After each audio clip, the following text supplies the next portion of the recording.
What's going on, everybody? Welcome to Cuestacast, number 16, July 15th, 2026. Sorry for the hard intro, whatever you want to call. We did not put the music up here, and that will be explained very shortly. But it is Cuestacast, wherever you're watching from, whether it is Facebook, X, YouTube, Kick, or Rumble. Thank you very much. Make sure you smash that like button and subscribe and spread this word of mouth so that everybody knows that we are here hanging out. David, we're back from vacation. It felt like Yes. friggin' forever that we've been It was gone from this. it It's was crazy. rather long. It was rather long. A lot has happened. A lot has happened since we've been gone. Yeah. Yeah, we have a lot of ground to cover. Caveat ties coming in. Caveat, what's going What's up? up, coffee? What is happening? We'll explain what is happening in a second. But Dave, I just want to start off the show by talking about an interesting chance encounter that I had on the way home, which I Oh. thought was hilarious. So Mhm. let me put this into perspective. So Dave and I, we both went down to Orlando with our family, my family and kids, mom, dad, David. We all stayed together. We had a really good time in Florida, Orlando. We got stuck for 4 fucking hours on the Harry Potter ride over in Epic, Try to which, forget that. oh my God, fucking miserable. 4 hours. And then my mom went crazy and got us 3 free express passes. But, and the ride isn't 4 hours good. 90 minutes good, maybe at best in a line. Mhm. I'd say 90. It's good. It's no Spider-Man in terms of what it does with the 4D thing, but it's good. But 4 hours. But we have a good time. Hang out in Orlando. We've get ready to go home. So me, my wife, and my 2 kids head over to the airport, and we get in there. We're in there a little bit early. And what's up, boys? Era Mini What's Australia. Mini up? Australia was good. Yes. It was fun. So we head back to the airport. We get to our terminal, and we're there a little early. The flight ahead of us hasn't left yet. So my kids are a little hungry. We're like, all right, we'll take our shit over to the cafeteria. And there's a McDonald's there, and we'll go sit, get them some like flapjacks or whatever, breakfast and everything. And then we'll, by that time, the other flight should be cleared out. We'll go sit and wait. So we go there, we get there, and as kids often do, before we sit down and decide what's going on, my kids are like, Mommy, got to go to the bathroom. And I have 2 girls. And so my wife takes them to the bathroom. I sit down. Blaze area, you're going nuts over there. Well, you're just. What's the third Australia? I want to know what the third Australia is. Yeah, give us the third Australia. Is New Zealand technically the third Australia, I guess? Maybe, but Because they're the same. But anyway, keep going. so I sit down, and there's this gentleman sitting across from me, and these are all like the little 2-seater, little small tables. So we take up 2 of them, shove all of our shit in the middle of it. He's sitting across, and just generally being friendly, we make eye contact. So I say, good morning, and he's like, morning. And then he mentions, he's like, I just had a baby girl on my own, my first one. I was like, oh, congrats. He's like, how old are they? Blah, blah, blah. We get to talking about the kids and parenting. He asks us, why are we there? And he's there to coach AAU basketball. I'm from Florida. I'm going back from Florida. So I asked him, have you ever played, were you in, play basketball? And he was like, no, I played football. So I was like, oh, I played 10 years of ball, and he was like, oh, did you play in the league?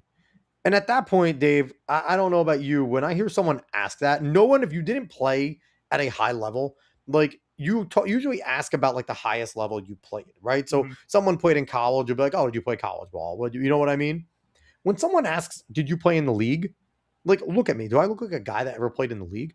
And, so I was like, no, I'm not going to I'm say not doing anything. stolen valor here. I played high Yeah. school at best. And I was like, how about you? He's like, yeah, I played about 10 years in the league. And I was like, oh, what is your name? And he was like, oh, my name's Nelson. And in my head, I'm thinking of all the Nelsons, and I'm like, there's Jordy Nelson. That's the last name. He wouldn't give me his last name first. And I was like, and your last name is like Aguilar. I'm like, oh shit, I watched you play your whole career because I'm, right over in New York or whatever.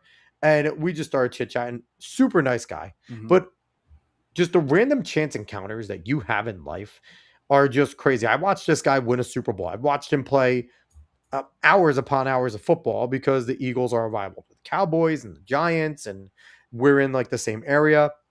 We have a loose connection, Dave, to the Eagles with Mhm. our sister and family friend doing the Junior Eagles cheerleading. It's like, Mhm. so it was just cool. And it just, I guess the moral of the story is here, smile and say hi to people. You never fucking know who you're going to meet. Very true. All that mattered is, if it wasn't for me and him just being semi-friendly initially, like I could have just looked straight ahead and given him the I don't want to talk mode. But the fact that I was like open to chit chatting, I met a Super Bowl champion and a pretty damn good wide receiver for 10 years in the NFL.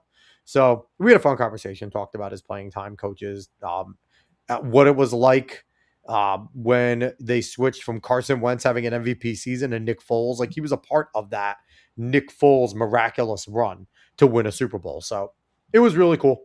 That was my fun moment. David, did you have any fun stories in Florida like that? I did not. I did not at all, actually. Because you're not fucking cool, Dave. No. You're a goddamn loser, Dave. No, you just got stuck in a car for 20 hours one way, 20 hours another, or whatever. Yeah, I was fine with that. And that's including your drives back home. So that's a lot. Yes. Also, Blazera put the 3 human experiment zones. Florida, human experiment zone for God. Nevada, weather experiment zone for God. Australia, bug/animal experiment zone for God. That's a pretty accurate description, I would say. That's actually not bad at all. That's a pretty good. I think we might take that. So we'll just rename all of them Australia.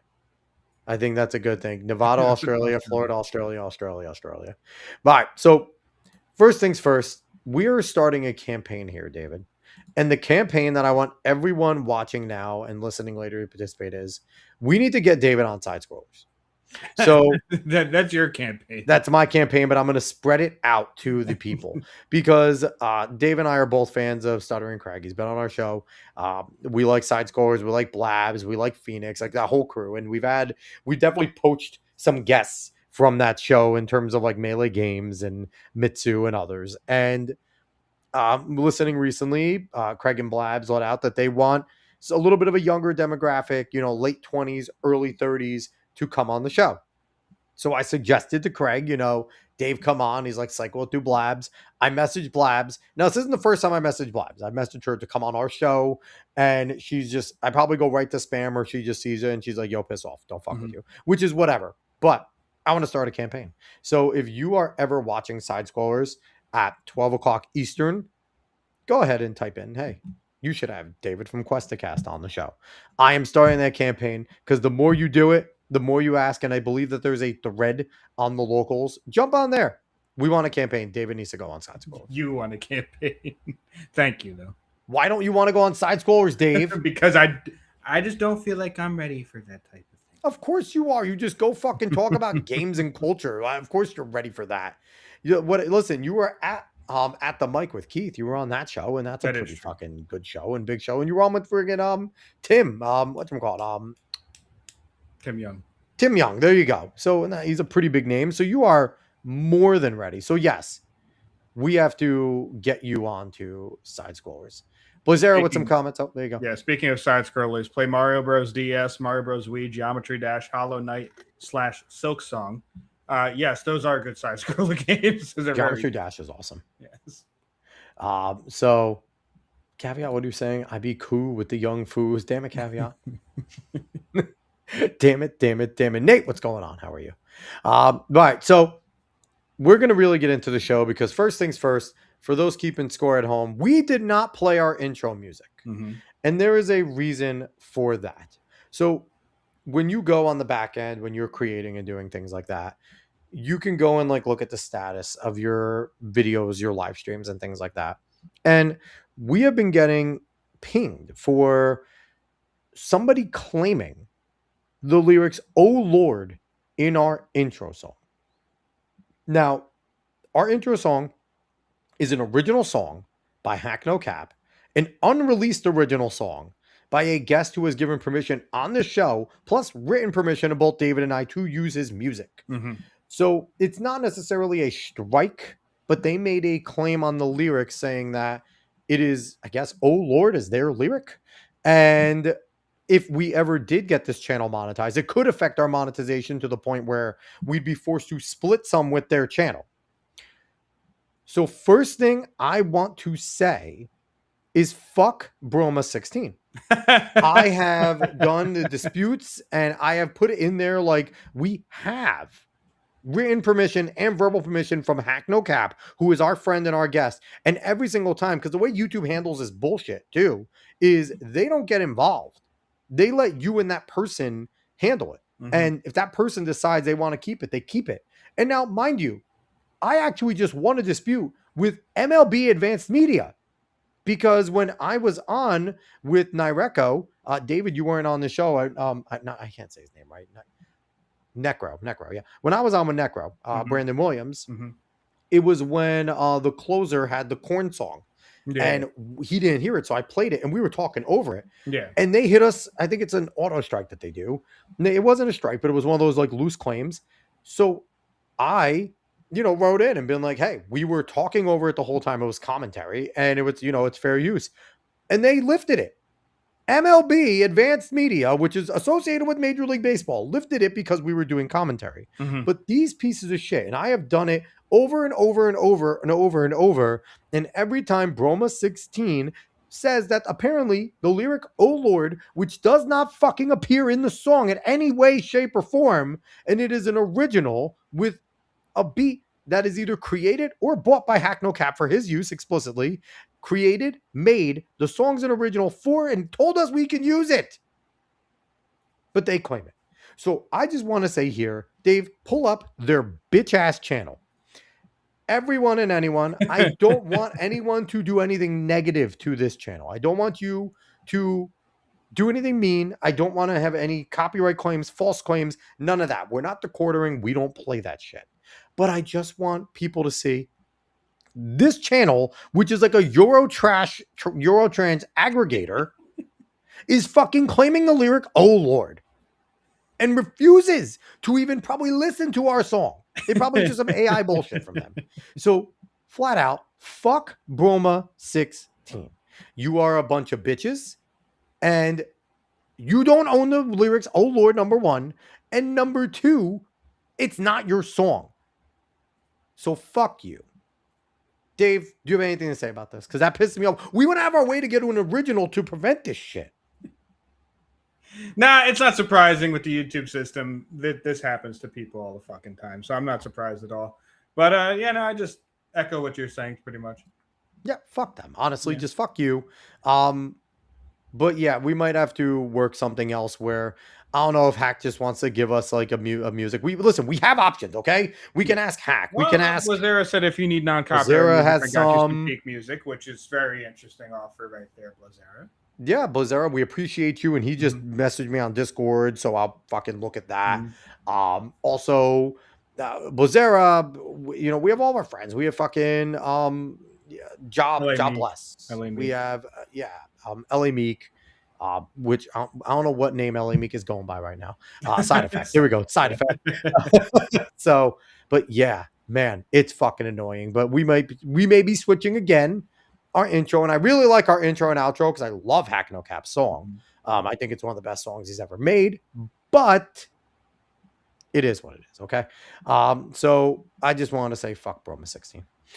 So Dave, I want to switch, and I just want to touch real quick on these Canadian wildfire shit. Oh, okay. Let me find that. Real quick, because I'm in New York. It's touched New Jersey now. I've been affected directly by the wildfires. It's smoky. It's bullshit over here. And of course, you have the usual people coming out and saying it's climate change and blah, blah, blah. And I just have to say, y'all, if you see 838 active wildfires and spreading across the whole country at the same exact time, and think that that is an act of God and natural, you're out of your fucking mind. Because last year's wildfire, there were people arrested for arson for starting it. And in the beginning, it was all climate change, right, Dave? And then quietly, about a month or two later, they were slowly, quietly letting out the articles about the arrest, which, again, our media and our side grabbed hold of it because we predicted arson the whole fucking time. But I'm waiting for them to sit there and do the same shit here, Dave. And apparently, Canada just plans on letting it burn out. They just plan on letting it burn out. Well, I mean, I don't know how bad. I haven't really been following how bad. Oh, it's smoky as fuck here. I've heard it's fucking bad. I've seen some clips of just literally an orange sky. But it's worse than last time. It's already worse than last one. Well, and the thing, maybe they don't have a choice with some of them to let them Well, there's burn out. only so much maple syrup to throw at it. Yeah, So but I'm just saying they might not have a choice for some of them to let them burn out. But the thing is are there going to be natural wildfires? of Yes. course. But like Alex said, we've seen it come out of people just being pyros for multiple reasons. Sometimes they're just doing it to fuck around. Sometimes they don't even mean to do it necessarily. But we've seen this happen multiple times where it comes out and someone's been arrested for causing a fire, big ones. And other times, like with California recently, where they actually just don't fuck It's with bad their policy. with their brush, Canada does the same thing too. They and they don't do just it. let it build up. And when they're supposed to control burn these types of things in order so it doesn't get this big. So then, like you said, Canada does it the same way California does it. I have no idea, but I wouldn't be surprised. And you know, like I said, maybe they can't put out some of these because of how bad they've gotten. Maybe they can only maybe kind of steer it or control it slightly, but they just gotta let it burn out. And the thing is, it's like knowing leftists the way we do, this is intentional. They know they should be cleaning the underbrush and doing controlled burns, but they don't because they know it's going to make the fires worse. And if they get worse, now they can blame climate change, right? So it's a vicious cycle. They are willing to sacrifice people and belongings. We see it in the Palisades, right? Mm-hmm. They're not cleaning up the Palisades. They don't give a fuck about people. You know, LA County has a ton of money. They tax the shit out of people. You don't think they could rebuild the Palisades? And you don't think that, you know, they have some sort of insurance as a county in order to help with this stuff? Of course they do, but they don't give a shit. Boisera saying, dude, this reminds me that there was a new game that came out, a hospital anomaly game, but that's not the point. One of the treatable diseases is Canadian. So the issue is that it's treatable. It's not treatable. What was the Same thing as treatment? being Basically, Italian. the MAID program. Is that what Canadian is? That it's the MAID program. If they're Canadian, you have to kill them. That's how it's treatable. I mean, that's just treatable. If they're Canadian, you just got to offer them the MAID program. Like, I stubbed my toe. What are you, Canadian? MAID. You're done. It said the smoky shadow of New York City. It really is, Dave. It's really fucking eerie. But I just want to bring that up. Bad clips. Oh yeah, it sucks. I don't want to spend too much time on it because these are going to be burning. I'm fucked. I went outside and like I can't run outside right now because the air is that bad. There's no reason, but I mean it's ridiculous. The treatment is maple syrup. That is very appropriate. That is appropriate. So it's a kind of racism that's so obvious that it's funny. Listen, racism is often funny if done in the right way, right? And I guess if you're a white person, you're not allowed to say it at all. You get lynched. Fuck you. Anyway, Dave, we're gonna move on for this because it just and I know you sent this to me because you wanted to bring this up. Yes, it's not a good post, but no, this post is so one of our guests on the Alex Cuesta show and someone who I still consider a guest of this show. We had Terry Schilling on. Dave, I don't know if you were there. No, you weren't there. I was there for that. That was one of the shows that you were when you were on and off again weekends. We had Terry Schilling on of the 1776 Project. Now, Terry is a very religious man, a very pious man. He has a ton of kids. And, you know, his family is just very tight knit. And they had a sad loss in the family. So I want to read Terry's post here. He says, yesterday we lost our precious baby, Michael. And just to mind you, Michael was an infant. While we are sad and hurting deeply, we still find joy in the Lord. He is good. And now the theme of this whole thing, everyone, is the positivity. Terry and his family are hurting, but you're going to see the faith in Christ come in so much in all this. This little one was never in pain, never sinned. He only ever knew love. All 10 Schilling siblings came together to surround Aaron and Kiki and their beautiful family with support. This is our family's second experience of a, quote, happy death, unquote. Our father passed surrounded by all 10 of us, praying and thanking God out loud for him. Death was never part of God's original plan, but he shows mercy and brings good from it. All 10 siblings were able to show love and support for this baby and his parents in his final moments. The term happy death may sound strange. How can death be happy? It comes from Saint Joseph, the foster father of Jesus, whose tradition teaches had the first happy death, passing in the physical arms of Jesus and Mary. We don't know anything closer to that than being surrounded by those who love you most. We are so grateful. Our family and friends and even strangers stepped up, and raised nearly $25,000 through the GoFundMe to help Aaron and Kiki through this time. Thank you all from the bottom of our hearts. We love you. St. Michael, pray for us. Thank you all from the bottom of our hearts. And we just want to send out our prayers and condolences to Terry and his family. Terry's an amazing person. Just talking to him, we had a great time. Eventually, we and Terry have been talking back and forth, eventually having him back on the show. We have a lot of things in common. That was back when we were doing Like Me with Hack No Cap, and he would like love the pop punk and everything. And we had so much, and what they're doing with the 1776 project is amazing. So if you can go support Terry and his family in any way you can, the way they're handling it is difficult for many of us. I don't know if I'd be as faithful and forgiving, but that's just unquestionable, unbridled faith in God. So, Dave, you got anything on this one? Not really. I'm not going to lie to you. I don't have a lot on this one. Just my condolences. That's about it. Yeah, this one hurts. Boyzera coming in. I wish the best for them. I'm sure the Lord will be with them to comfort them as well as their family, friends, and loved ones. May God let Michael rest peacefully. He also added, I'm not a religious person, so I'm extremely sorry if I said anything wrong or offensive. No, you said it beautifully. Boyzera, that was great. So, yeah, we just want to send our condolences to Terry. I'm a friend of the show, and I mean, these tough times, that's one of the values of having such a massive family and being so tight. When you rally together, you can find joy in these moments. And, we have the benefit of having, big families on our side with the Spanish and Italian side. So we always rally when things go on as well. But condolences out to them. So that's that. So, all right. So let's move on, Dave. Big news with daylight savings. Yes. Let's move on to a genuinely kind of big-ish news. The House passed legislation to make daylight saving time permanent nationwide, ending the twice-a-year clock changes by a 308 to 117 vote. Backed by President Trump, the bill now heads to the Senate. If approved and signed into law, Americans would no longer have to change their clocks. Now, very interestingly enough, because this has been passed and then moves on to the Senate, people have been arguing about whether this is actually a good thing, whether standard time would be better, and all those types of things. And funny enough, there's a safe standard time underneath it. That's terrible.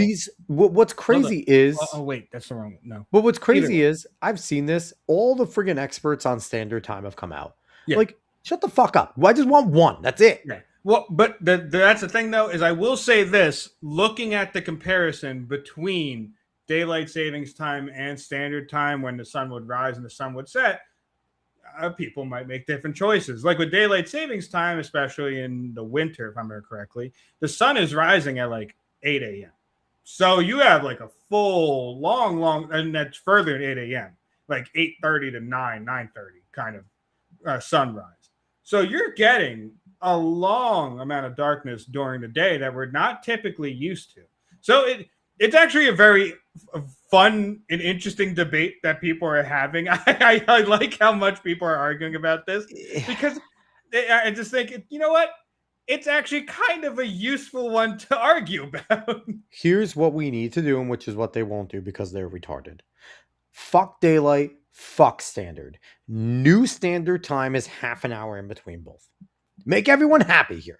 Just do a half an hour in between. So don't do standard, don't do daylight, do the half an hour in between. Make that the new standard. The people that want the sun to rise a little bit sooner will get it a little bit sooner. The people that want it to set a little bit later will set a little bit later. Just fucking stop. The going forward and backward is tedious. I don't care which one. We will adjust. The human superpower is the power to adjust over time. We adjust to everything. So those complaining, oh, it's dark in the morning. You have headlights. You have a lamp. You have a fucking flashlight on your phone.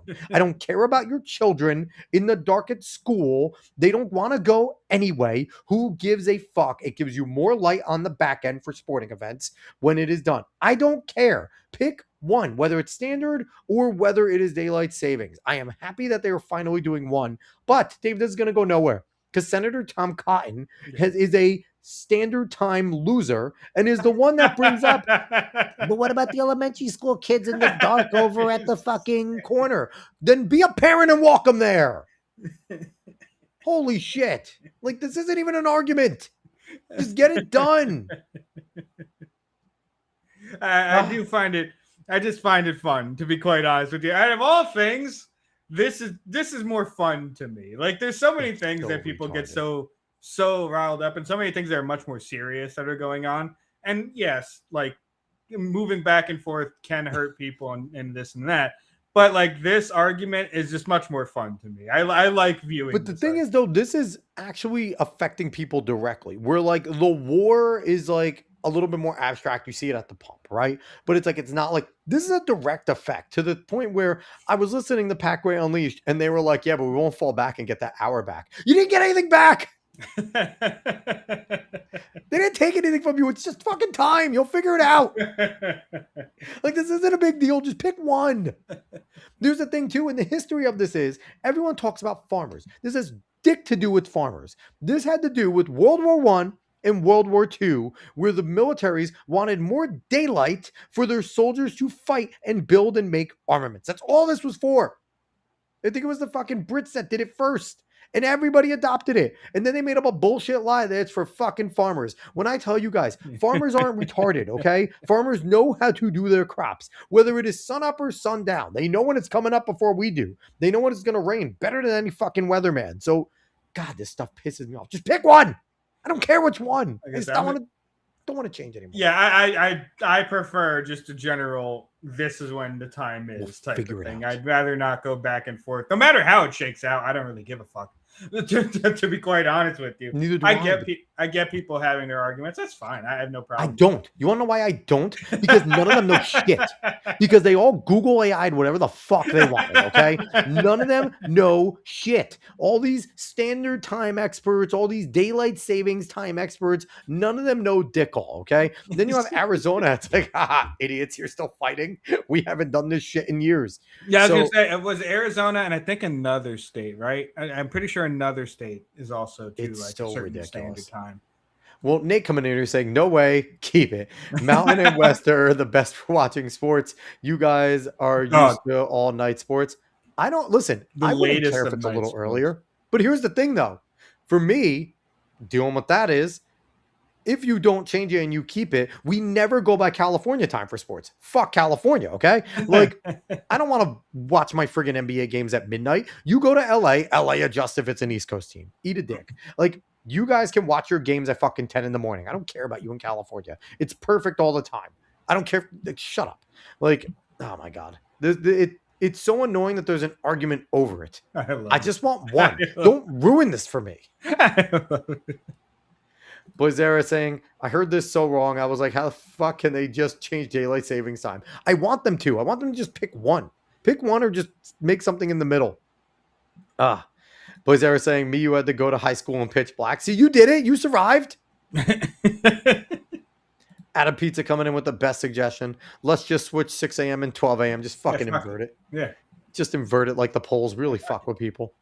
Boyzera saying, people find a way to freak out about everything. Yes. And boys are also saying the amount of people who don't know that Google is personalized is crazy to me.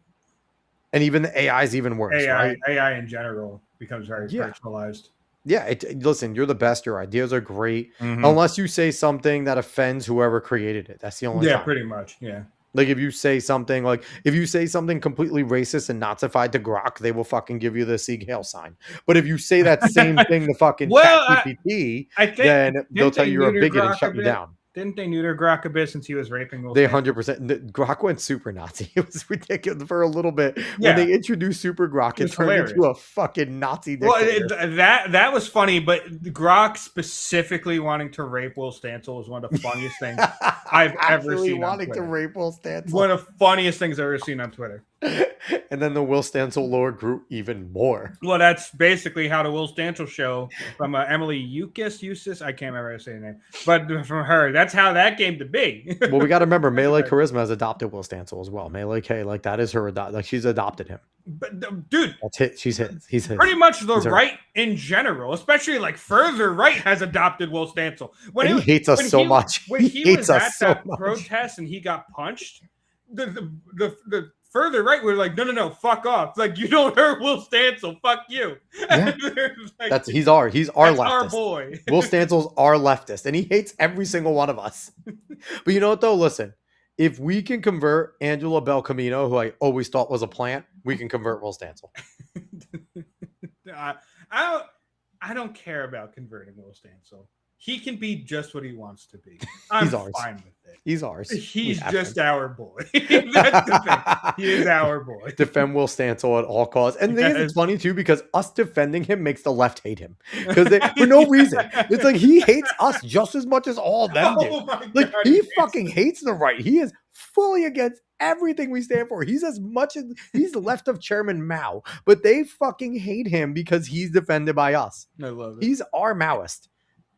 So Boyzera saying, didn't Grok literally call Elon Super Mega Hitler or some shit? Grok called himself Super Mega Hitler. Yeah. Maybe he did call Elon that as well, but I'm pretty sure Grok called. Well, no, I think he called him like an overlord or something. Like, he's my overlord. Yeah. Adam Pizza with the most correct thing ever. Daylight savings time is an Obama era psyop to keep us from the sun. David lost it that day. That's a great one. You know what? Fuck it. I'm fine with it. I'm cool with it. I'll roll with it. No, we can't say that because now we can't have daylight savings time. Adam, stop ruining my fight. I just want it to pass.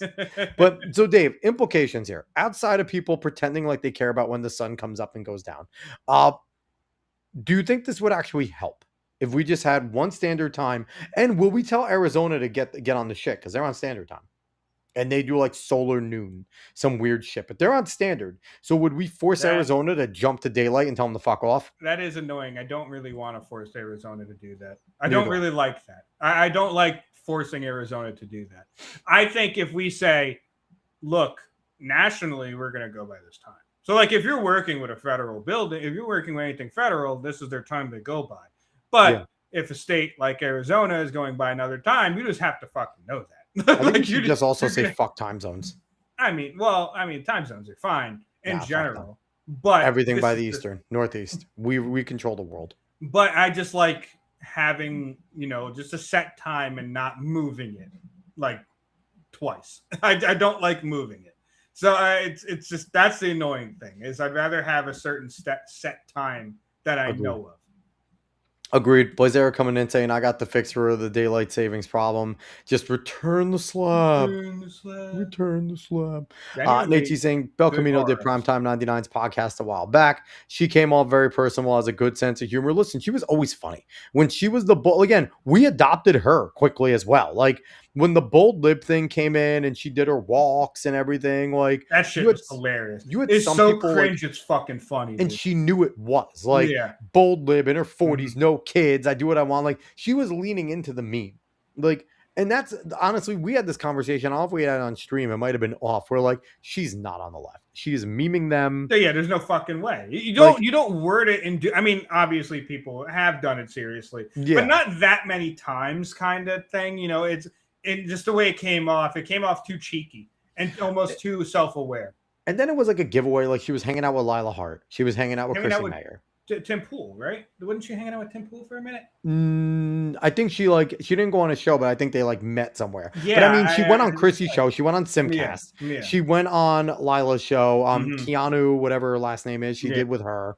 So it's like all of her friend circle was either people on the right or people that pretend to be on the right just to get simps. But at least she was there. And no, she's funny. And now it's funny. She does like the same exact post, but now being like a liberated leftist who's now on the right. Like the shtick is still there. So I love it. She's like, now I'm baby crazy in my 40s. And it's like, she's now leaning into the trad shit, which I know she's doing it as a meme, which makes me like her even more. Boyzera saying, dude, I'm going to be so for real. I don't look at time unless something is scheduled. Pretty fair, to be quite honest with you. Most people don't. Honestly, like if something's not scheduled and you just go by daytime to nighttime, I mean, you're pretty much fine. Like to be quite honest with you, you're pretty much fine. And said the time doesn't matter to me, day or night. I sleep or I'm awake. Yeah. And someone was arguing like, what is that called? The circadian rhythm. And it's like the circadian rhythm is better on Zaza. But on top of that, it's like everyone's rhythm is different, asshole. So yours might be great on standard.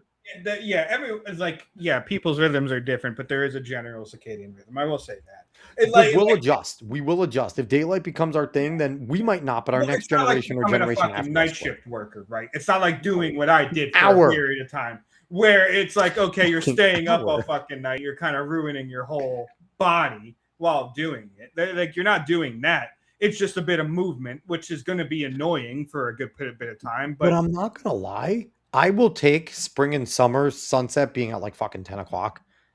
That's dope to me, okay? That is Like, pretty cool. right? Like 9, 10 o'clock for spring and summer sunsets. You know how much you could do all day? Like, and I'm not a morning person. So fuck you if you are, okay? Well, that's I the don't biggest care if thing. you're a fucking morning That's the person. biggest thing, right? Some people are more morning people sometimes. But Some here's the people are thing, more morning night people get people. up in the dark anyway. So it's whether or Yeah. not their dark lasts an hour more or not. Cry me a fucking river. I like to do things at night. So more time at night is better and people get more things done. You know what? You're still going to go to sleep at 7 o'clock, whether it's daylight savings or fucking standard. Okay. So go away. Uh, we rule the world. People that get things done at night rule the goddamn world. Okay. Nothing's open in the morning for you to fucking go to either. So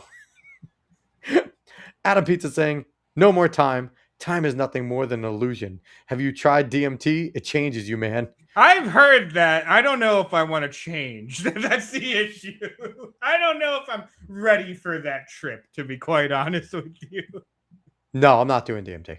I don't do drugs. I did my semi experimentation in college with that, but nothing crazy or heavy. But no, I'm not doing DMT. I'm not fucking Joe Rogan. No one can convince me to do it. And maybe if Aaron Rodgers asked me to do it, I might do it with him. He's Aaron Rodgers, and he just seems like a fucking trippy dude. Uh, Blazera saying, dude, I'm playing Pokemon Showdown right now. Nice. Why the fuck does a fish know close combat? I love that. That's just a good Listen, comment. Pokemon know things. At any time.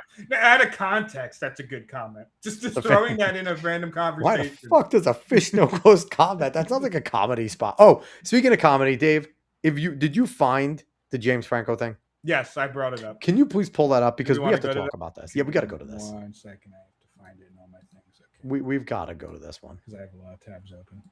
Nate, you dropping in here saying mushrooms are fantastic. I've So, heard. I've been a watcher during people's mushroom trips. I've been around. I have heard. I have not partaken. Yeah, And I will say, it looks fun. out of all things, mushrooms are generally a more natural thing, right? Especially if you're actually doing straight mushrooms. Like it is a more natural thing. Not to say that's good, but it is more natural, and you're not going to really get fucked on by something. You know when I decided to never even think of a mushroom? When Eminem made the song "The Kids," because he's like, No, not the kids. Fuck. What's the name of it? let me tell you, children, drugs are bad. And if you don't believe me, ask your dad. I was thinking of the other one where he's at the party with the chick and she. No, not drugs. No, not oh my god. My fault. I never meant to give you mushroom. No, but drugs are, but that one with the kids because he talks about mushrooms. How it comes from cow's dung. We take it off, wipe it off. You put it in your mouth and chew it. And it's like, yep, nope, comes from cow shit. Don't want it. Don't want it. Eminem wouldn't lie to me. From a young age, I was like, nope, I wouldn't lie. Eminem's one of the main reasons why I haven't done many hard drugs because he did enough for me. That's a good point. That's a good point. Throughout all of his music, and even when he was doing it the most high, he was warning about how bad it was for you. Yeah. Like brain damage, drug ballad was fucking just all about him being pissed about being on drugs. So it's like, no, Eminem, he spoke to me. Word life. But yeah, so Dave, you introduced me to this. What the fuck is going on here? So I am not all caught up on this because I saw this when I was getting KFC about 30, 20 minutes ago. So I only somewhat know a little bit about this. But this has been going on for, I believe, months apparently. But James Franco made a TikTok and he made some things. He's been talking about aliens stalking him. He's been talking about an alien being in his garage and these other types of things. He's saying his account got hacked twice. I actually say it in this. But he's been kind of just going all over the fucking place on his TikTok and on social media. And today, like this tweet says, James Franco drops his alien footage. Crystal clear alien in 4K. James Franco poker face. Either the footage is real or James Franco lost his mind. I do think there's another option to this. Yeah, we'll talk about the other option. Yes. Adam Pizza quick with the comment saying, Eminem did so many drugs and still raised his kids better than his wife. Yes. Boys, they were saying, who the hell was James Franco? Have you ever seen Pineapple Express? Yes, James Franco is a good actor. He was Harry in the original Spider-Man. He was Harry Osborn. Yes, James Franco was a really talented actor, pretty pivotal actor for like 2000s, right? and pretty versatile too, because James Franco is a really good comedy actor, but he does have some good serious chops. Like I said, he was great in Spider-Man as Harry Osborn. That was a very serious role. He's a good actor. I like James Franco. I even like his brother Dave Franco's not bad. 21 Jump Street's fucking hilarious with him in it. So, so Dave, full screen this. Everyone needs to see what the fuck is going on with James Franco. Here, 7/13. That's July 13th, today. I promised you I was going to reveal something. Can you hear it all right? I found something. It Whoa, was thrust upon me. I didn't ask for this. Now, I've been through a lot. You're good. Okay? I went on social media, you know, and I started talking about I didn't want to do that. Okay? I didn't now, real quick, pause it. It was thrust. When you're watching this and you know James Franco, now that I watched it one more time, like it does look authentic. Honestly, he's doing a and the thing is that like, you know, a little bit he's gone through some controversy. Like I can't remember.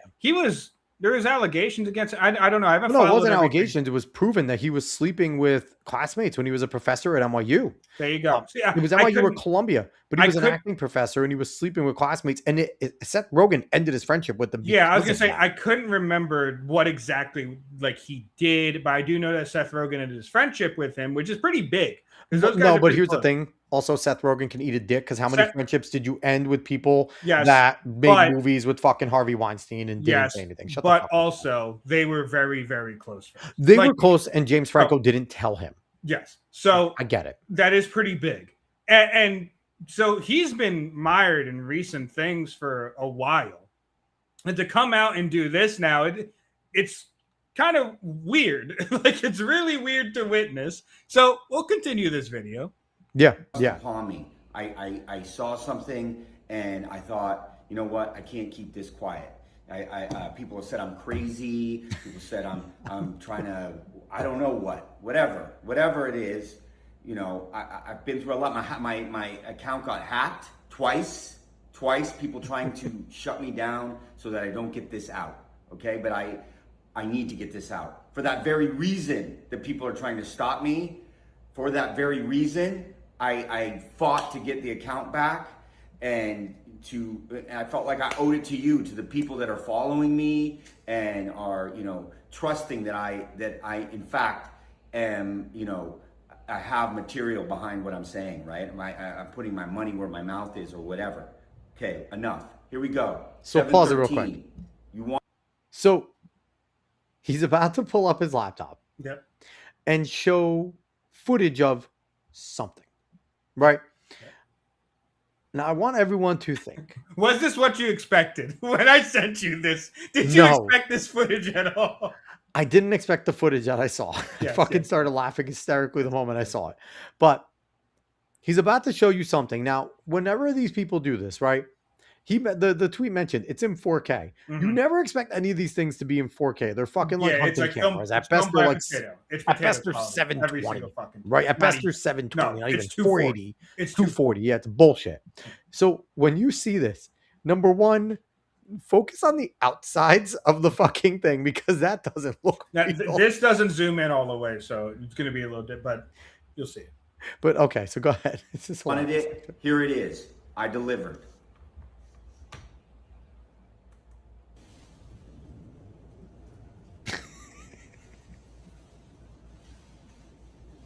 This is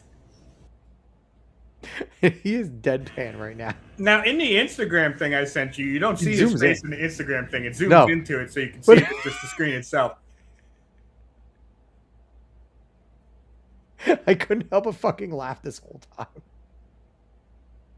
Like, Dave, I don't know if you want to pull up that Instagram because you get the close up. You can actually see it pretty decently well. I will say that. I'm surprised. But this is just this. And you can kind of tell already. This is okay. So, Dave, we talked. Hold up. Enough said. Oh, because I didn't hear the rest of this. I want to hear what else it said. Oh, it gets very crazy. So, yeah, I think this is either some type of ARG thing he's doing on the internet, augmented reality game, or it's a bit because he's making something new. I think that's all this is. I think it's a comedy bit. I Yeah. think it's a comedy bit because if you look closely, and if anybody wants to go search, they have some Instagram ones where you close up on the screen. Mhm. The aliens are the most ridiculous looking fucking costumes you'll Yeah, ever see. yeah. They look fake as fuck. It looks like it's the most generic looking Martian alien thing. Yes. And now when I watch it back, it 100% looks like James Franco is acting. And it's just his acting. And I think this is going to be a comedy movie about aliens. And if it's listen, we need stupid, funny comedy. We Mhm. need it.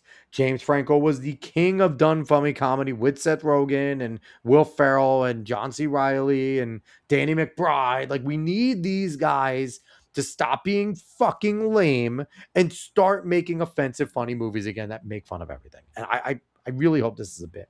That was fucking hilarious. It's either a bit or he's going insane, or what would be actually more harrowing and terrifying for him is if this is all actually real and it looks so fucking fake that everyone's laughing at him and think he's going crazy, and he's actually going through the worst fucking experience. And little does he know, it's actually Hillary Clinton. Well, imagine. No, the thing is, imagine this is actually just people fucking with him. Like, it really could be just people fucking with him. But again, if you're James Franco, let me look. What is James Franco's net worth? I'm gonna look this up. It's a good amount of money. It's a good amount of money. I'll run through some comments while you're going through. How is anybody getting into his fucking yard? But Alien or not? He sounds like he's about to cry at the beginning of the video, and yes, he does. Adam saying this sounds like a Curry Barker skit. Yes, it does. And it could be. So James Franco is approximately worth. Other things.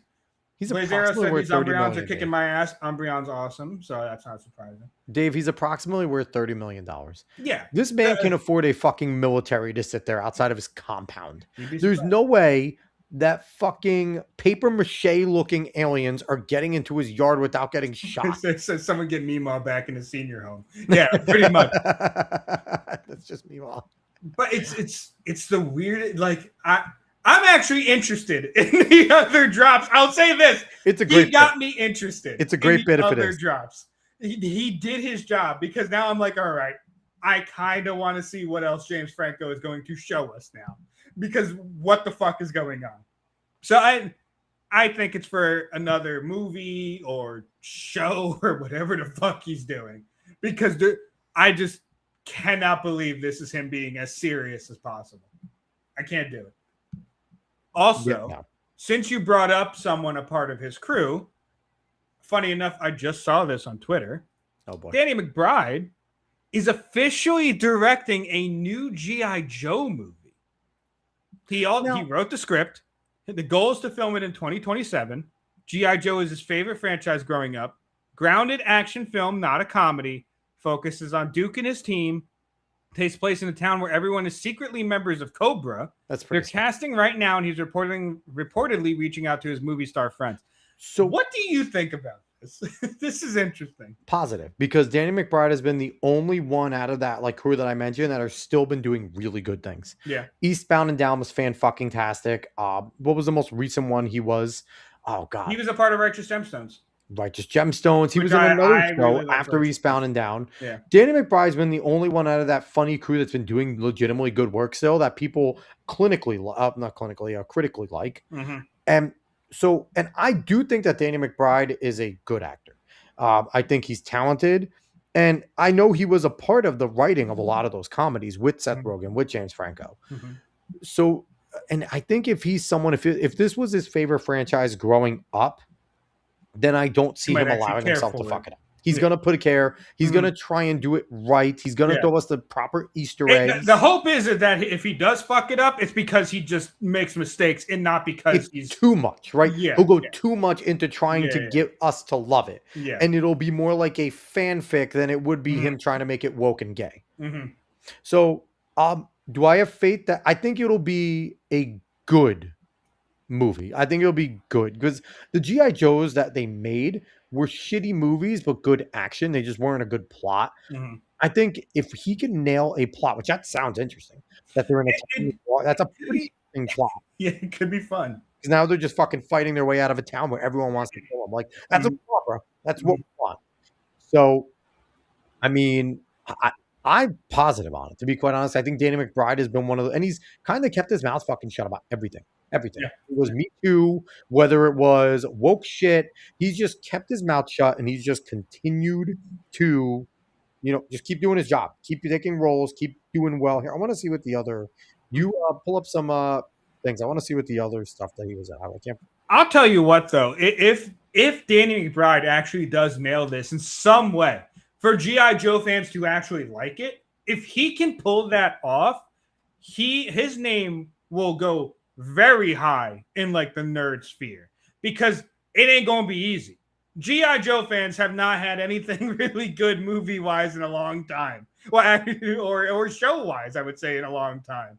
So at least from what I hear from G.I. Joe fans, I myself am not like a big G.I. Joe fan, so I'm not sure. The most I know is the PSAs on YouTube, which are hilarious. Stop all the downloading. Help computer. But if he can pull this off, his name really, really gets some love in the geek community, in the nerd community. 100%. Because it shows that someone that loved the property growing up actually came to do it right. And it's something that we have needed for a while. It really is. Yeah. So I'm hoping for the best for him, to be quite honest. I'm hoping that's good, and I'm hoping James Franco just makes a funny alien comedy.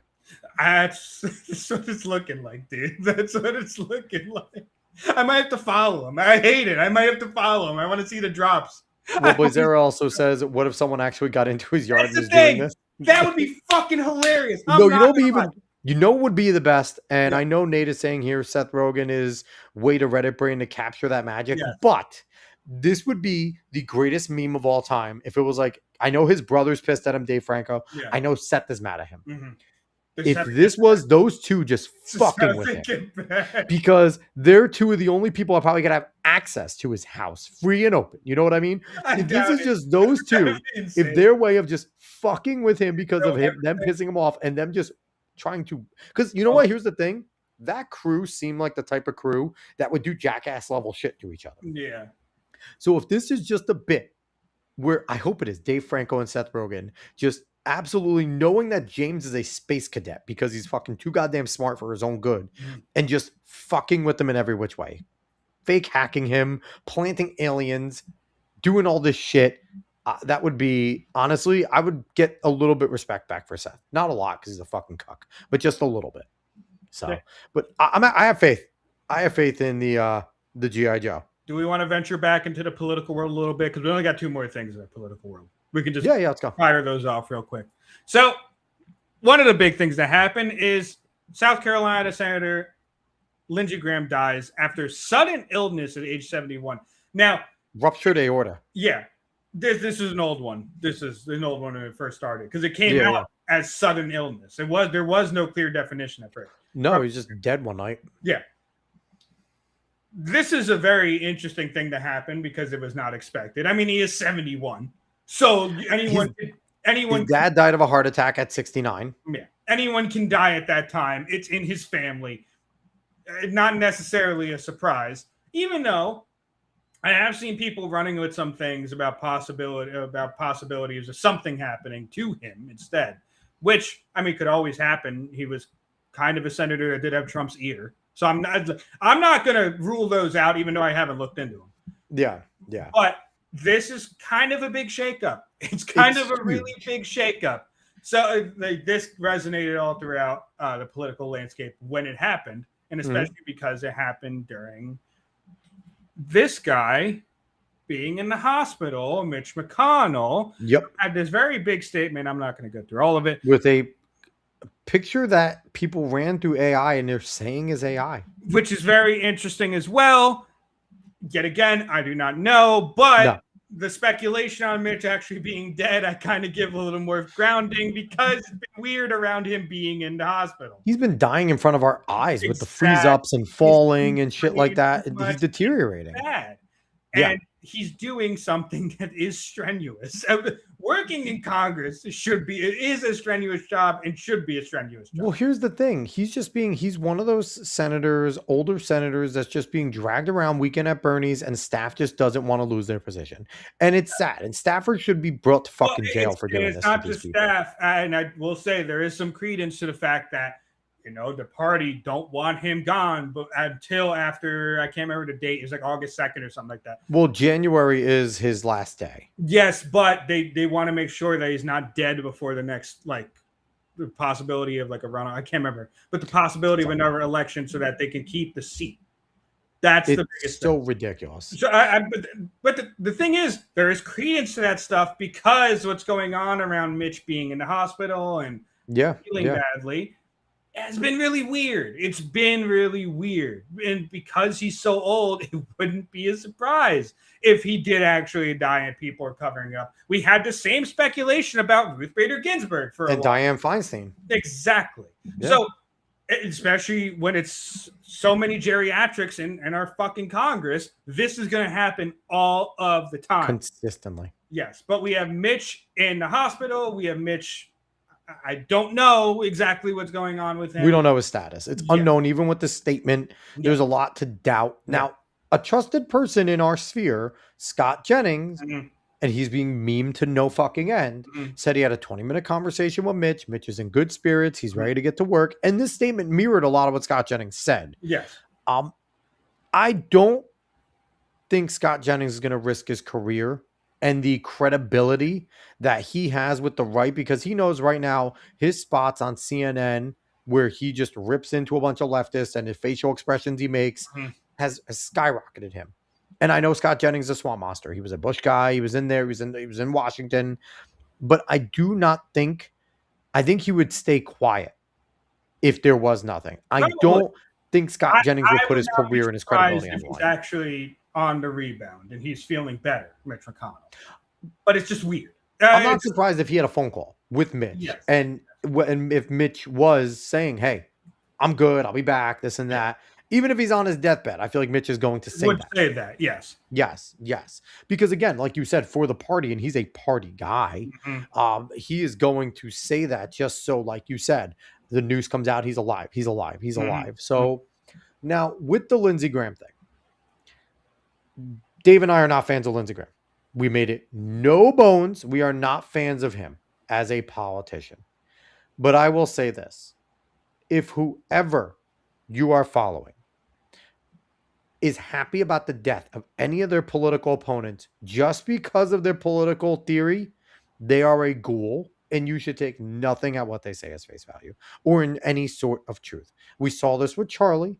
We saw this when Paul Pelosi was attacked, where we were all questioning things with Paul Pelosi saying, hey, these are the reports, what's real, what isn't. But I know for a fact, me and you, none of us were wishing any ill will upon Paul or Nancy or any of them. We were like, hey, I hope Paul's okay. If it really was a gay lover, it is kind of funny, but we don't want anything to happen to Paul. He got hit with a hammer. He's old. He fell down some fucking stairs. We were hoping all of our sphere, from what I knew, again, there's outliers. We're hoping Paul Pelosi was okay.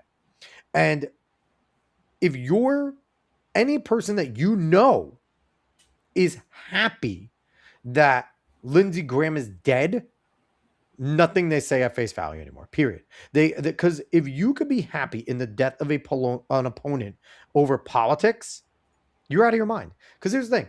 I don't like Joe Biden. I don't like Barack Obama. I don't like Nancy Pelosi. Do I want any of them dead? No. I just want them to go the fuck away, but I don't want them dead. Like, it's one of those things where, Dave, I don't know if you feel the same way, but it's like people are just showing their ghoulish nature more and more and more when these things happen.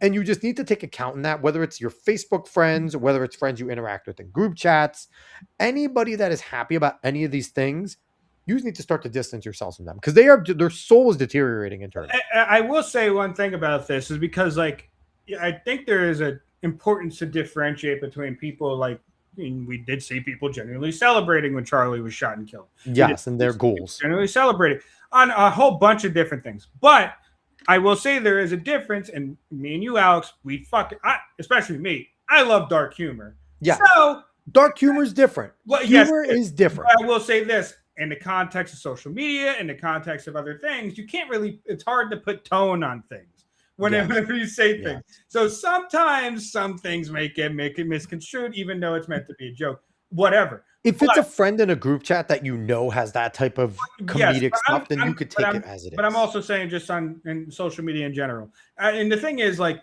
look, like you said, if there's no reason to celebrate the death of Lindsey Graham, really, because he might have pursued things that you didn't want, but to be quite honest, he wasn't entirely that effective. So, like, he did his things, but he wasn't incredibly effective. But other than that, I'm perfectly fine if some people are kind of just fucking indifferent because they don't really. Indifference is fine, but the people that are celebrating his death is insane. It's just no reason for it, especially publicly. Just don't. Publicly. Then that's just like a little weird.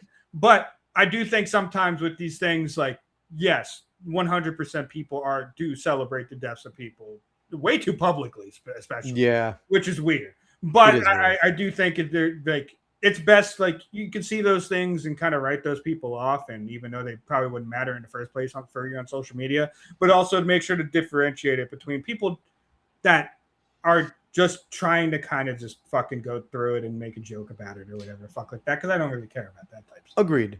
I also have to address something else, because the seat has now been passed down to his sister, because it is up to the governor of South Carolina to then appoint someone. Yeah.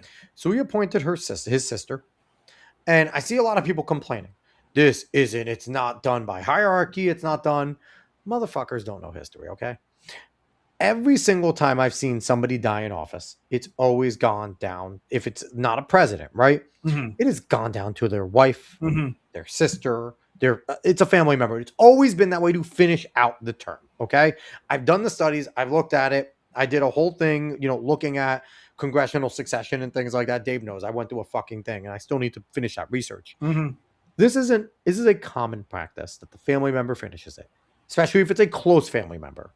So all these people complaining, oh, we need to have number one, you're retarded because it was passed down to her. But with the way South Carolina moves, they have about 2 weeks to declare whether or not they want to do it a runoff. And then in like 2 weeks to a month, they have the runoff election. So this is going to be a new person. Is his sister, who I think is Darlene, I forget her name. His sister is going to be there for maybe a month and a half. A month. She's not going to do anything. She said she's not going to run again. She's there for a seat. She's a placeholder. She's there to take a place. Yeah. She's a placeholder. So I don't mind the governor, doing that too, because you also, if someone's going to run and do this special election, force them to do the election. Don't give them the seat already, because once they're in that seat, it's hard to get out. So, I mean, I'm actually okay with it. And for people who are like, oh, it's not a hereditary thing, you don't know what the fuck you're talking about. Okay. It's always been this way. If somebody passes, their wife takes over, their brother takes it's normal. A father dies, his first son. We've seen that happen. So, I mean, people just get their head out of your asses. She's going to be there for maybe a month and a half. She might run. She might declare. She said she isn't, but she might declare, because she might sit there and go to one Washington party and be like, I understand why Lindsey didn't want to leave this. And then her last name, Graham, is going to push her through. I don't know if her last name's Graham, but she probably, if she's smart, she'll take it, right? Yeah. That name recognition. But that was the other thing. So want to get to a few comments here. Adam Pizza is saying it's not aliens, it's the Jews. Which would be fucking hilarious if that's a part of the movie, which would be so fucking funny. It would be it would be really funny if they have like a Candace Owens lookalike in like whiteface screaming that it's like the Jews and the Mormon mafia. The thing is, it depends on what kind of movie it is. Right? Yeah. Like if it's not a scary movie type thing, it's not really needed. But if it's a different if it's another type of comedy movie, however you want to do it, it would still be pretty fucking funny to kind of have that through line. Just have some aliens with over large noses and have the other aliens just like fucking discriminating on them. That's fine. I mean, either way, it could be really fucking funny. Oh my God. So yeah, so it's not that. Boom. What else do we have? Adam Pizza saying, as you are, I once was, as I am, you will be. That's actually a really good quote. Boyzera saying about Mitch, that's so mean. People are fucking mean, celebrating Lindsey and Mitch and all that. Boyzera also saying it's okay to have beliefs, but you should never cheer for the death of someone. Agreed. Nate saying we can all sympathize with Paul, who hasn't been in a hammer-fueled lover's quarrel. It's been proven it wasn't that, Nate. Adam Pizza saying, I just found the prayer that went viral in Kingdom Come Deliverance 2. I am happy. Yeah, it's a good one. So that prayer had a lot. That game had a lot of controversy surrounding it, which is unfortunate. Even though I never got into Kingdom Come Deliverance, I tried it. Maybe I should try it again, but something about it, I was just like, I don't want to play this. But I do know, I did hear that Kingdom Come Deliverance 2 was huge, and there was a lot of good in it. But I do know the controversy surrounding it, and some of it warranted. Based off of what the dev said afterwards as well. But either way, I did hear at least the game itself was pretty good, even with the bad shit in it. Yeah. So in the end, rest in peace, Lindsey Graham.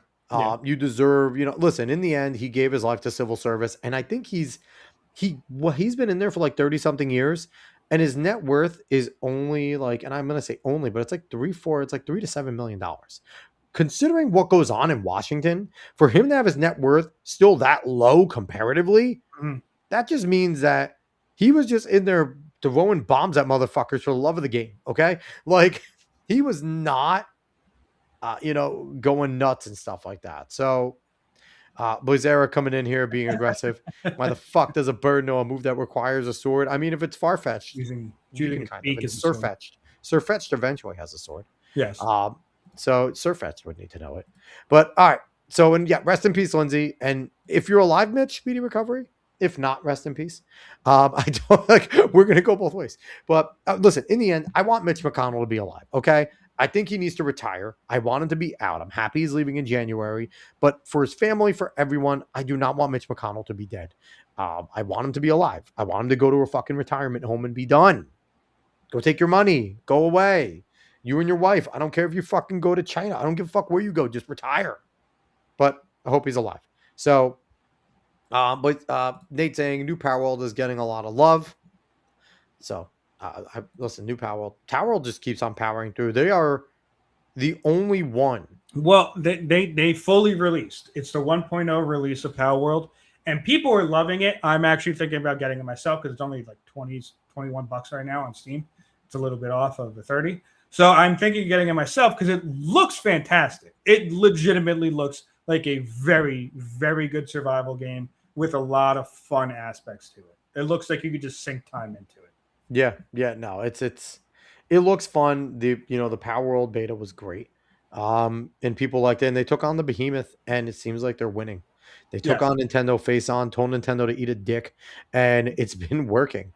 So, Boyzera saying, I wonder if you can still enslave humans in Power World in the new version. I'm not sure. I wouldn't be surprised. I don't know if they would have taken that out. I don't know, though. I mean, that was the first. I haven't followed enough of the development of that game. I think that was the first thing Az discovered is you can enslave. I was watching his playthrough and he discovered you can enslave humans. Oh, so Lazara's saying, is that what that leak is meant to be? Yes, it is. Yes, that's what the leak is. The leak is his sword, and then he actually gets a fucking sword when he evolves. Sir Fetch is a bro. All right, so Dave, let's jump off politics here. Where are we going next? So we're actually going to go to something I just saw not too long ago. Polymarket putting out this tweet, which is something that is true, though. Just in, GameStop launches nationwide delivery through Uber Eats. What do you think about that, Alex? I mean, it's just Netflix. Gamefly. This is Gamefly. It's been done before. It's Gamefly. It is just Gamefly. Even though it's not going to be rental, I don't think. It's not a rental, but it's just Gamefly, but you're buying it. Like, that's all it fucking is. It's pretty funny. I didn't even think of that. We done this, guys. It's what Netflix started out as, and then they had Gamefly was the fucking subsidiary. Like, I forgot about that. All right, but we'll move on. I just ended this segment in 2 seconds. I'm a scumbag. Zara saying, "We're going to trademark riding a monster." The fuck you are. Adam Pizza saying Gamefly that still exists. No, but that's all this is basically buying version of Gamefly. That's all it is. Boyzera, I am seeing the matches. Boyzera is sending me some of these fucking matches. That's awesome. Discord, and they are oh my god, it's like 23-on-5. Jesus. All right, so we will move on into some of the movie territory. Yes. So Avengers Doomsday, I'm pretty sure the plot points of this movie got leaked online. I don't know how true they are, but I have heard a bit of them. depending on where they're coming from. Yeah. It does not sound like it's going to be good if those plot points are true, which I hope a good amount of them aren't true if the movie's going to be any good. Now, in their defense, you have to take the source, right? Because the source, especially if it's someone on the right wing looking to fucking hurt wokies, they're only going to find the points that are the worst. And then when you hear about them, that's what you're looking for in the movie. And when you find it, it's aha. So the rest of the movie could be decent. But if you find the points that they talked about, it's like, I feel like you got to go with what they're trying to pull off right now. I do give them some credit on trying to do this. So what are some of the plot points there? Not even that, because I wasn't going to go over the leaks. I just want to go over what this tweet says and what Kevin Feige says, and according to this tweet. Kevin Feige says the character roster in Avengers Doomsday is about, quote unquote, putting these characters together that should never really be together. I don't like that quote. I don't like that one. Has he ever read Marvel Comics? To continue that, it's assembling heroes that might not get along and forcing them to do what's best for the world. Seeing the X-Men and the Avengers and the new Avengers and the Fantastic Four together is a dream I never thought would come true. Now, fair enough, on a movie screen, that is a bit of a dream, right? That you would want to see happen. But you would rather see that happen after a really good buildup, like, I don't know, how they did with Infinity War, when we got all those people together, even Civil War, when we got all those characters together, but it was after a good buildup. We don't have that with Avengers Doomsday. We have a semi-buildup, right? We've seen the bad Fantastic Four movie, which was shit. We've people like the Thunderbolts, the new Avengers. Like the Thunderbolts did get a lot of people saying it was a good movie. Some people, some people were saying I never watched it. So. No one was saying it was great, but you had people saying it was a good movie. It was fun. It was a good popcorn flick. So New Avengers are the Thunderbolts for people I need to know. The Avengers are the Avengers. They're bringing back the old Avengers. And then the X-Men, it looks like, they're reprising Magneto. They're having a lot of the original X-Men from the Sony X-Men. So there's a chance that this could be decent outside of Fantastic Four. Pedro Pascal's a fucking cuck. Nobody likes him. Outside of that Fantastic Four group being shit, are they going to do this well? No. Okay. They're not going to do this well. The story's probably going to suck. Are we going to get some beautiful, probably awesome action scenes? Probably. See, I'm not even certain about that, to be quite honest with you. I am not very excited to see what's going to come out of this movie because I probably will not go to the theaters to see it. I don't expect myself to do that. Unless I hear the trailers look like. Unless I hear incredible things. But I'm most likely not going to go to theaters to see this. But I'm not excited to see what comes out of this movie because Captain America is Black Shirt Man. I don't know if he's going to reprise the Shield in Black any Shirt way. Man. Yeah, and it's Fox X-Men, even though they're going to die off. It's Fox X-Men, which we were supposed to see the sending off of in Deadpool and Wolverine, which it was brought up in the real BBC when I listened to it. It's a good point. Here's the thing, though. I don't see the shield on Anthony Mackie's. Well, yeah, you actually do. Whereas I can't see it. Right here. Okay, he is holding the shield. Yeah. But here's the thing, too. If you look, but they take away the shield, but they do have Cap holding Mjolnir. Yeah. Which is, I don't love that. I want to see him with the shield. If you're gonna give me Captain America, give me Captain America. I'm sorry. Like him getting the hammer at the end of the full run with Endgame was cool because it was a full run of movies that you were watching and you got along with this character, and now you see that he's earned the right to carry Mjolnir. But I don't need to see it again. The whole point was that was the climactic thing there. Yeah. I don't need to see that again. Now it would be cool to see him get the shield back because he's actually Captain America. So I don't know. There's a lot that looks, even this poster is not great, to be quite honest with you. No, the poster, I mean, I've never been a fan of Robert Downey coming back as Dr. Doom in the first place. I thought that was shit. I'm happy. It looks like they're taking Thor serious again, which will be nice. It will be nice to see them take Thor serious. That in and of itself is fine. That in and of itself is cool. But it's almost too little too late for that. You gave Taika the reins to fucking kill that character in the first place. And on top of that, though, you burn bridges with ScarJo. You burn Mhm. bridges with Jeremy Renner. So we're not getting two humans that we truly enjoyed. Mhm. Except instead we're getting fucking Florence Pugh's shitty Elena. version Yeah. of the Black Widow. We're not even getting what's his face, the fucking the secondary Cap that was awesome. Oh, well, John Rocker. We're not getting fucking not John Rocker, not what's his name. We're not getting him. He was great. Yeah. He was one of the best parts of fucking everything he was in, Thunderbolts, all of that. So it's like, Falcon and Winter Soldier and all that. yeah, he was fantastic. So I would like to see him be in it. Doesn't look like he's going to be in it. I don't know. To be fair, I don't know. cut You have female T'Challa over there. Fucking. I don't know. I really hope Ryan Gosling just comes in the fucking Panther costume and just saves the day. I don't know what's gonna fucking happen here. All I know is I'm not excited for it. It's going to be a all I know. smorgasbord of shit. Okay, Yeah, it's going to be a smorgasbord It's of just shit. going to be too much. Where even if they're trying to do, that's the issue. Even if they're trying to do good things with a movie like this, you need to be on fucking point in order to make this work. Yeah. And Yeah. they're just not at a stage where everything that they've been putting out does not show that they would be on point for this type of Well, I movie. mean, it was 2 movies that they gave you for Thanos. Yes. Like you had 2 movies. One thing, So this is they do have Secret Wars. They're giving Doom more than just this movie, but even then, but on top of that, it Dave, wasn't though, just. But that's the thing, though. It wasn't just 2 movies for Thanos, right? Because Thanos was suggested as a big bad long before you it fucking started with Guardians with fucking Ronan the saw Destroyer. it. It might have actually even been before that, but I can't remember. I Either thought way- Guardians was the first time we really It got might to have- notice him because Ronan was working for him. Yeah, but either way, it was long before you actually. Here's read one up. thing, Dave. Pull this picture back up, though. Okay. What don't you see in it? I don't see Shang-Chi.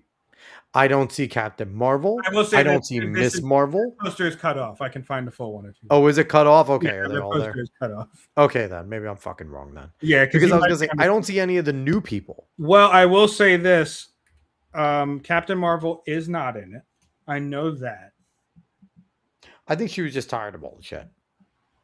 I think Brie Larson was just like, you know what?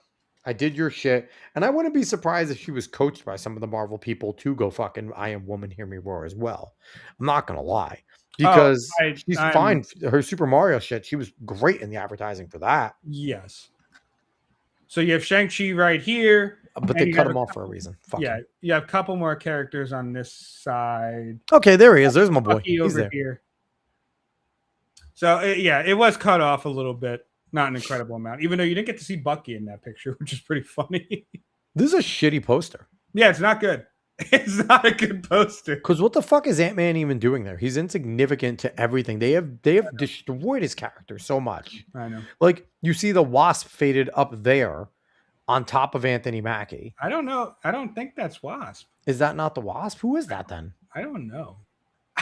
That doesn't look like Wasp. to Is me. that fucking Ironheart? Please tell me that's Ironheart. I don't Please think tell me. so. I want that to be Ironheart. I don't think there's many new. Well, you know, Miss Marvel's not in there. Fucking Yeah. Monica Rambeau, which is the character assassination of Monica Rambeau needs to be studied because she is a fucking awesome character in the comics. She is great in the comics. Now, the one that they should have brought in was Kate Bishop from the Hawkeye show. Because if you're not going to have Hawkeye, you bring in Kate. Because maybe because Haley, maybe she isn't it. She was pregnant, but she was fine. She was fine in that show. They destroyed the story with shit. But Haley Steinfeld did a nice job being Kate Bishop. The issue is that with a lot of these characters, whether it's Kate Bishop or whether it's Monica Rambeau, whether it's Miss Marvel, whether it's whatever, a lot of these characters people don't even know of. They don't know who Even they are. after having a show come out, even after being in a movie, people don't know these fucking characters. So why would they care about them being in Doomsday? And you know what's miserable about this too? As much as I hate Mark Ruffalo, there is no Hulk. Hulk's last thing we're gonna remember about Hulk is he was a bitch. Well, he's going to be in Brand New Day with Spider-Man. So which actually does look pretty good Well, as a it's- movie. The Fox Spider-Mans have been fine. They've been good. But I don't know because I think Hulk also loses I don't know if he wins a fight in that movie. We haven't seen Hulk win a fight in a long fucking time. Hopefully he wins like the first encounter he has in Brand New Day, so we can see the Hulk win something. Again, the assassination of one of the greatest characters ever thought up in the Hulk. And he just can't, unless it's his own movie, right? That's the only time he wins. Yeah. And Mark Ruffalo doesn't want to do a single Hulk, so get Mark Ruffalo the fuck out of there forever. Put Edward Norton back. He was so much better. So let's get to some comments real quick. Adam Pizza, I need Terry Crews as Black Widow. Caveat Ty saying Nerdrotic has an insider who says these leaks are legit. Now that is concerning because Gary is usually not wrong about these things. Boyzera saying, I wonder if they will have my favorite hero, Honky Pete, in this movie. I mean, that'd be awesome. That's ball knowledge, not going to lie. Boyzera saying, that poster I can make in 10 minutes on Photoshop. And I will say I've seen Boyzera's artwork before. I've seen the things that he's capable of drawing. Boyzera could have drawn this. Probably better than what they fucking did. Nachi saying, Brie Larson out as Captain Marvel, Elliot Page in as Marvel. I wouldn't be surprised. I wouldn't be surprised. That's the issue. Speaking of... The chick from Obsession wants to be in the MCU. I thought she got contacted. I don't know. But she said that she wants to. I think I saw something that she wants to be in the MCU. Maybe. I mean, she was streaming video games, so she's probably some type of nerd in some way, so I wouldn't be surprised. Either way, we'll move on from Doomsday to something that is coming out very soon, something that also has to do with Ellen Page, and that's the Odyssey. Now, I pulled up this tweet from Possum Reviews here. Yeah. I thought it was pretty good overall of just the general aspect of how I feel about the movie. That Odyssey movie might be good, but all of the promotional materials I've seen and the rumors I've heard send up a lot of red flags, and all of the arguments I've seen attempting to dismiss concerns and criticisms are either nonsensical or disingenuous. Christopher Nolan is one of the few living directors I kind of respect, so I have some modicum of hope that maybe when I see everything all together, it ends up working out. But as of right now, my expectations are very low. And I don't care what the professional critics are saying because they hype up movies that don't deserve it all the time, so you can't trust them. Agreed. And that's how I feel about the movie. We've talked about this before on here, where it could be good, but it's not going to be the Odyssey. That's one of my worrying things. When it came out, what did I say? When we heard this rumor, I said that it has to be damn near perfect because this is the epic story that we see told in basically all epics, right? In some sort of version of this. Well, and the thing is, it's like, okay, what directors would you give this to, even before all this? What directors would you give this to possibly do it, right? Nolan is one of them. Eggers is one of them. See, Nolan's someone I wouldn't pick because his aesthetic doesn't fit with the story. And his theory of how to make a movie does not fit with a fantastical type of fantasy-driven story. But someone who has the artistic direction of Nolan, you would still think he'd be able to pull it off in some way. Eggers, 110%. He would just be a huge fucking nerd about it. And someone who's been brought up a good bit is Mel Gibson. I would love to see Mel Gibson's take on the Odyssey. Give me Uwe Boll and give Uwe Boll a budget. No, I don't know about Uwe Boll. Give Uwe Boll a budget and let him go. I'm going to do that thing. I think Uwe Boll's problem is no one gives him a budget. Give him $100 million and see what the man could do. I don't know about all that. But so critic reviews have been coming out. A lot of critics have loved it. A lot of critics have said very good things about it. But as Possum Review says here, and I agree with, they've hyped up plenty of movies for no fucking reason. And they do it all the time. And usually these movies turn out to be not so good. And they don't live up to what the critics say. Yep. So I do want to also travel to this. Someone who I've watched on YouTube a little bit. Someone who I think is pretty funny. And I'll agree with her from time to time on her takes. Is Jay Longbone, who found a rip of the Odyssey online. I love the first line. Absolute ass. Yes. And so she found a rip of the Odyssey online, and she was actually tweeting it out with clips. And that shit started getting taken down, which is kind of hilarious. Based. But fucking based. This, I didn't even read through this yet. This is her actual review of it right here. So I figured I might as well read it out from someone who is not a media critic. Now it's also someone who would probably have been more on the side of hearing all of this and already coming in with the bias against it. But I do think she's trustworthy enough that if she liked it, she would have said so. But I will say this, and I know they're not like formal critics, but the people in the gamer space, the kind of nerdosphere space, are as good as critics now. as anyone else, because Mm-hmm. for the last 10 years, it's what they've been doing. It's what Yeah. Gary has been doing. It's what Geeks and Gamers with Jeremy, Beardo, Epic Drinker. Mike, Josiah. What is a critic? Someone that watches a movie and gives their opinion and has some expert analysis. I will put what Epic Mike and Josiah Rises has to say up against anybody because they went to school for this shit. You want to talk about critics? This is what they went to school for. They went to school for this visual media. You talk about, Phoenix. Phoenix was an art nerd. He went to school from side scrollers. So what is a critic? Someone that watches the movie, has an eye for it, and knows what they're talking about. Now, maybe some of the people that are just fans, maybe not, but Nerdrotic was in the business. I don't know exactly what Gary did, but he was in the business. So the title critic, yes, some people are professional critics. We've had Christian on the show, right? Odin's a numbers guy, but Odin is someone I'd also trust because Odin knows the business. So for me, when I see certain individuals, when I see, whether it's not Christian or Chris Gore or Alan Ng, like, if it is Epic Mike giving something, I'm going to give it credence. Mike knows what he's talking about. Josiah knows what he's talking about. Gary knows what he's talking about, right? And even some of the people that don't have that title or that professional experience, D-Day Cobra has been doing this for 10 years.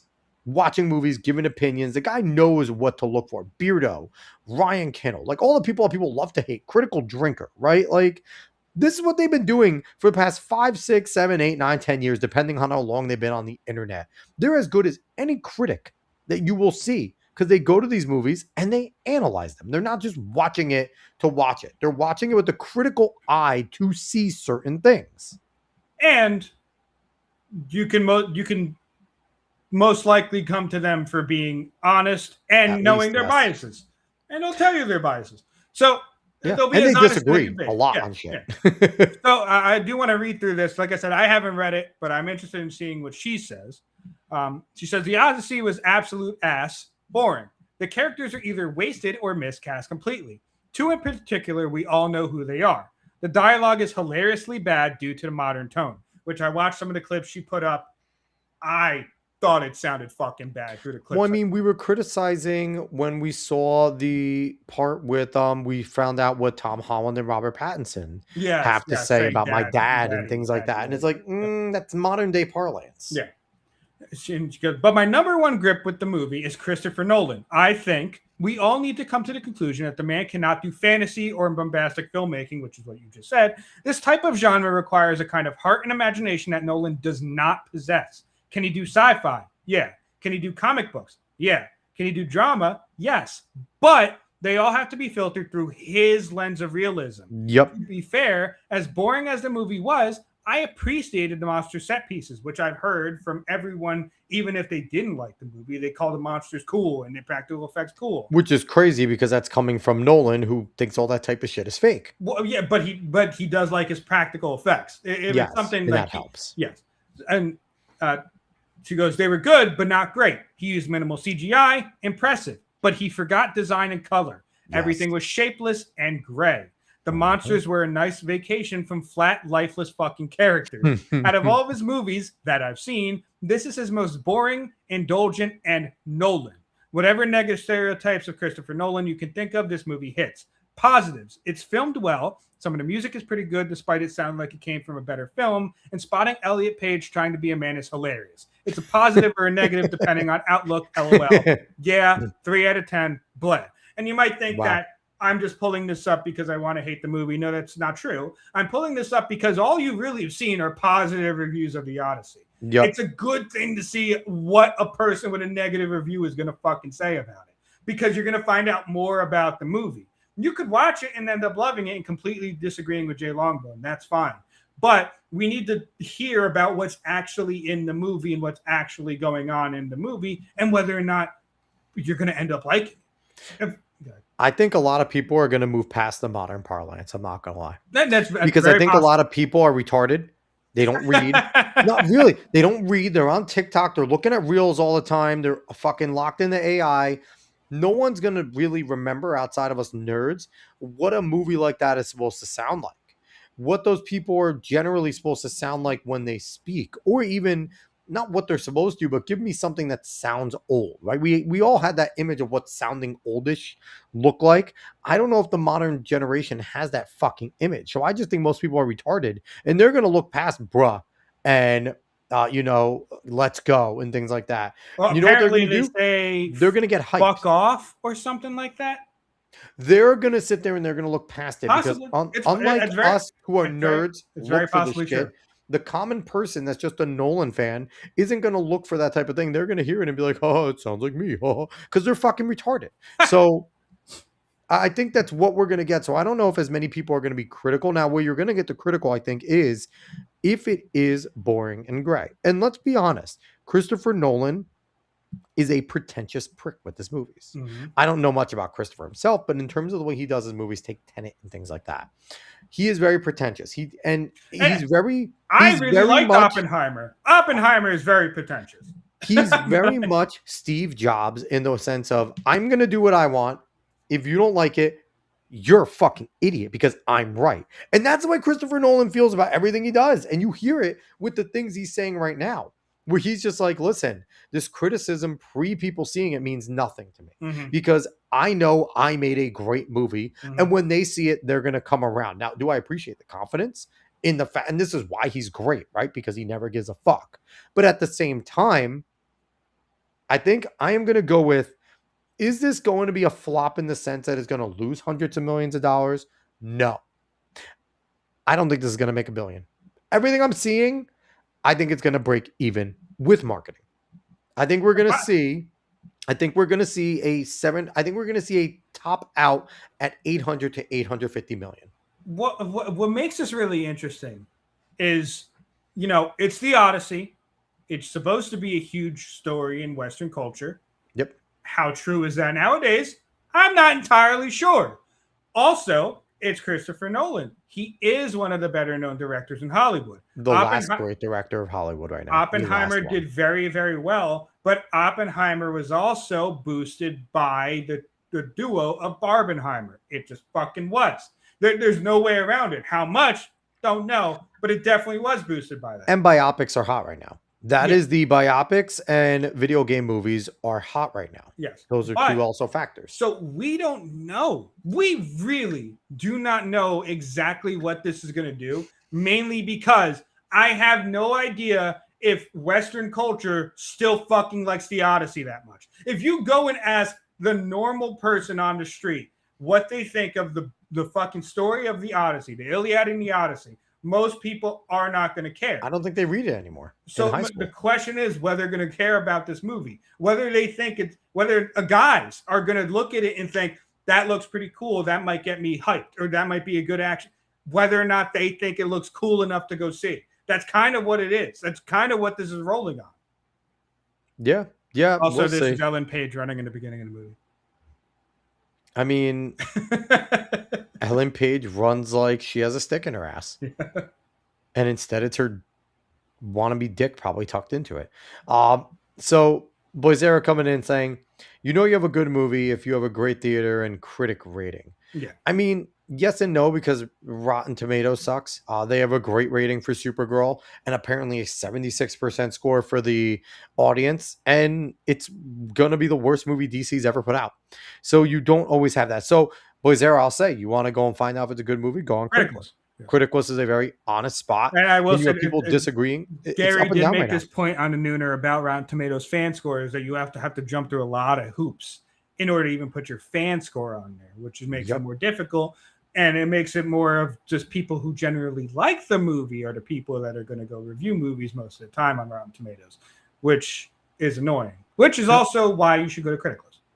And I will say this, on Criticalist, it has a 70%, 80%, 39, 34, 28. What? Right now.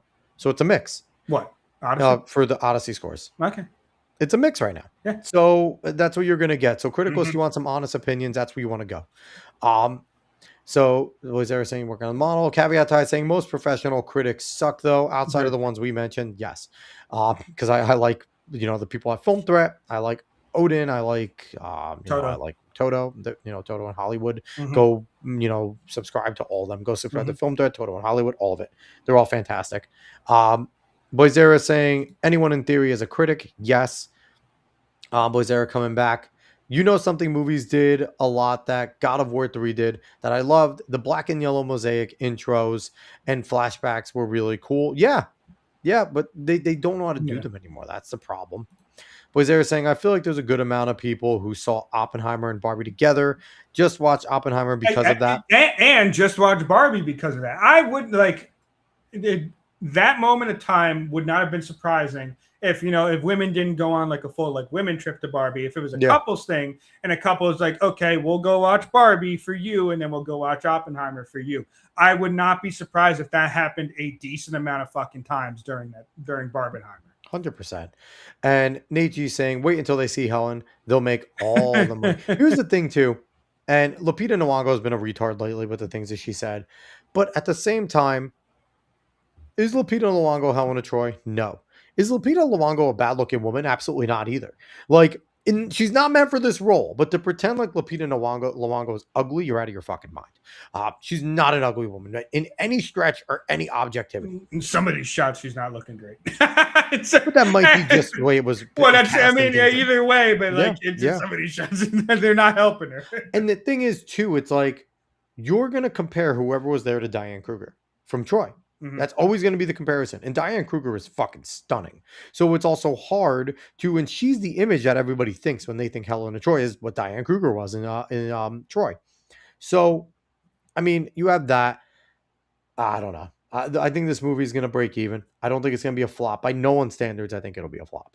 But I think it'll break even. I don't see this movie getting $1 billion because, again, we talked about this the other night. I think we're going to see a massive opening weekend. Right now, they're predicting 200 million opening weekend, which would be bigger than what I thought. Mm-hmm. But I think we are going to see a major drop off in week 2, especially if it's 200 mil. We could see a bad drop off. Now, globally, if you get 200 million domestic, you're going to see 300 to 400 million globally, probably. So they're going to be carried by their first weekend completely and totally. That's what I think. Yeah. It'll be interesting. And if this movie comes out and it's more mixed, I still think that's a loss because when it comes to the Odyssey, when it comes to Christopher Nolan, your movie shouldn't come out as mixed. It just shouldn't. No one's going to remember this one for positives. I don't. It's like I said. It's just going to be interesting. The whole discussion around this is going to be interesting, and it might last for a good bit of time. So we'll see. People thought Tenet was a good movie if you could fucking hear it. I never watched. I never watched. So, Boisera's out of here. Boisera, thanks for dropping in. We appreciate you. We'll see you next time. Yes. But so all right. So get Elliot Page or Ellen Page, whatever the fuck her name is. Get her the fuck off. So this one I brought up for you because I thought it was interesting. Andy Serkis gets asked why his Lord of the Rings, The Hunt for Gollum, cast as all white actors, a positive, and says, "I don't think we will be doing a politically correct, just casting for the sake of casting and ticking boxes version of the film." Tolkien himself was influenced a lot by Norse mythology. There's a lot of that feeling. The Shire feels very, very much like a very, very white. They're not very concerned about what goes on beyond the borders of the Shire, but they don't want people coming in. Yes, they're having criticisms about a lack of diversity. This particular film is somewhat acknowledging that, but I don't think we will be doing a politically correct, just casting for the sake of casting and ticking boxes version of the film. So it's where relevant, basically. Now, I will say that's a better statement than what you hear a lot of the times, and you take it with a grain of salt. It's Andy Serkis. He is a fucking Maoist. Exactly. So that's as good of a statement you're going to get. The thing is, you can even hear it within the statement. The Shire feels very, very white, and they don't want people coming in. Like he's getting his digs in while he's making this statement. But I guess we take wins where we can get them nowadays, even though this movie probably shouldn't be made in the first place. I will say this. For the first real statement to come out about the movie, it's the best they're going to get. Because you got to remember, Stephen Colbert, his son, and Andy Serkis are all writing this. Mm-hmm. The only faith, I guess, is that Andy Serkis is very married to Gollum. Yeah. And he is very married to that character and to the movies doing well. So I don't think, again, Andy Serkis is a retard politically, but I do not think he is going to do anything to destroy what the parts of the things that he's in, right? I don't think he's going to let the Colberts fuck this up. I don't. Yeah, I don't think he's going to be good, but I don't think he's going to let it make it terrible. It's mainly because this is Andy Serkis's baby. Like, Gollum is Andy Serkis's thing. He fucking loves that role. That's his role. He's going to treat it the best way. And it's not like Andy Serkis isn't a good actor. He's doing a lot of good stuff. Yeah, but what's a phrase that people say? People are conservative about the things that they actually like, right? Yep. And it's because we just saw when Angel Studios fucked up and put out Animal Farm. Who directed that? Andy Serkis. Yep. So we know where the guy is. It's mainly because he likes Gollum. Yep. That's the only reason he's speaking like this in any fucking way, which is fine in and of itself. Even like I said, even though this movie has no reason to be a thing, it's going to be a terrible movie. It's not going to be fucking good. But I guess we'll take this win in some manner, even though this man will never do anything like this ever again. He'll never say anything like this ever again. I mean, you're going to put this up against the most recent thing, which is the Rings of Power, right? And his biggest blessing is the Rings of Power is getting a second season. So it's like, we're going to have that terrible taste in our mouth of another season of Rings of Power.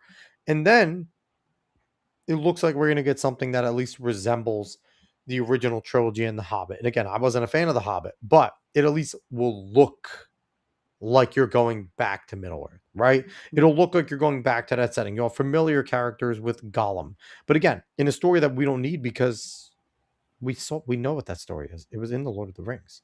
Like, we know what the hunt for Gollum was. Yeah. Like, it's unnecessary. I don't know what they're going to add. If this is going to be like the video game where you just run around and fall off cliffs. Lord of Ring Gollum? Yeah. Lord of Ring Gollum.